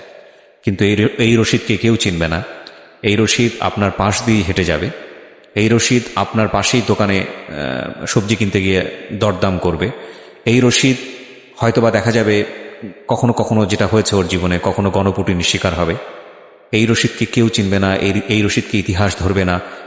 এই রশিদকে নিয়ে কোনো বই লেখা হবে না। এই রশিদকে নিয়ে কোনো সিনেমা হবে না। কিন্তু এরকম রশিদ সমাজে অসংখ্য আছে। এবং আমি আজকের অনুষ্ঠানে শুধু একটা কথাটাই বলতে চাই, আপনার পাশে যে সমস্ত রশিদরা ঘুরে বেড়ায়, যাদেরকে আপনি ভ্যালু দেন না, যারা সমাজের একেবারে প্রান্তিক পর্যায়ের মানুষ, কিংবা যাদেরকে ওই অর্থে মনে রাখার মতো মানুষ না, চেনেন, আসে যায়, একেবারে পরিচিত কিছু মানুষ, এই মানুষদের মধ্যেই রশিদরা আছে। সুতরাং তাদের সাথে খারাপ আচরণ করার আগে, তাদের সাথে বৈরী আচরণ করার আগে একবার এই রশিদের গল্পের কথা ভাববেন। কারণ আমরা বিশ্বাস করি প্রতিটি মানুষই সম্ভাবনাময় এবং প্রতিটি মানুষের দ্বারাই ভালো কিছু হওয়া সম্ভব। আমি খুবই আল্লাহওয়ালা বিশ্বাস করা একজন মানুষ। আমি যে খুব ধর্মকর্ম করি তা না, চেষ্টা করি, বাট আমি আপনার জন্য মন খুলে দোয়া করব যে আল্লাহ যেন আপনার বাকি জীবনটা খুব সুন্দর করে। আর এই অনুষ্ঠানের মধ্য দিয়ে যদি আপনার জীবন পরিবর্তনের কোনো সম্ভাবনা দেখা দেয়, তো আমি কিবরিয়া আপনাকে কথা দিচ্ছি, সেটার জন্য আমি ব্যক্তিগতভাবে চেষ্টা করব। প্রিয় শ্রোতা, এই হচ্ছে আজকের রশিদের জীবন গল্প। তাওয়াক্কালতু আলাল্লাহ। নিশ্চয়ই আল্লাহ যদি চান তাহলে হয়তো আপনার জন্য ভালো কিছু অপেক্ষা করছে। অনেক ভালো থাকুন।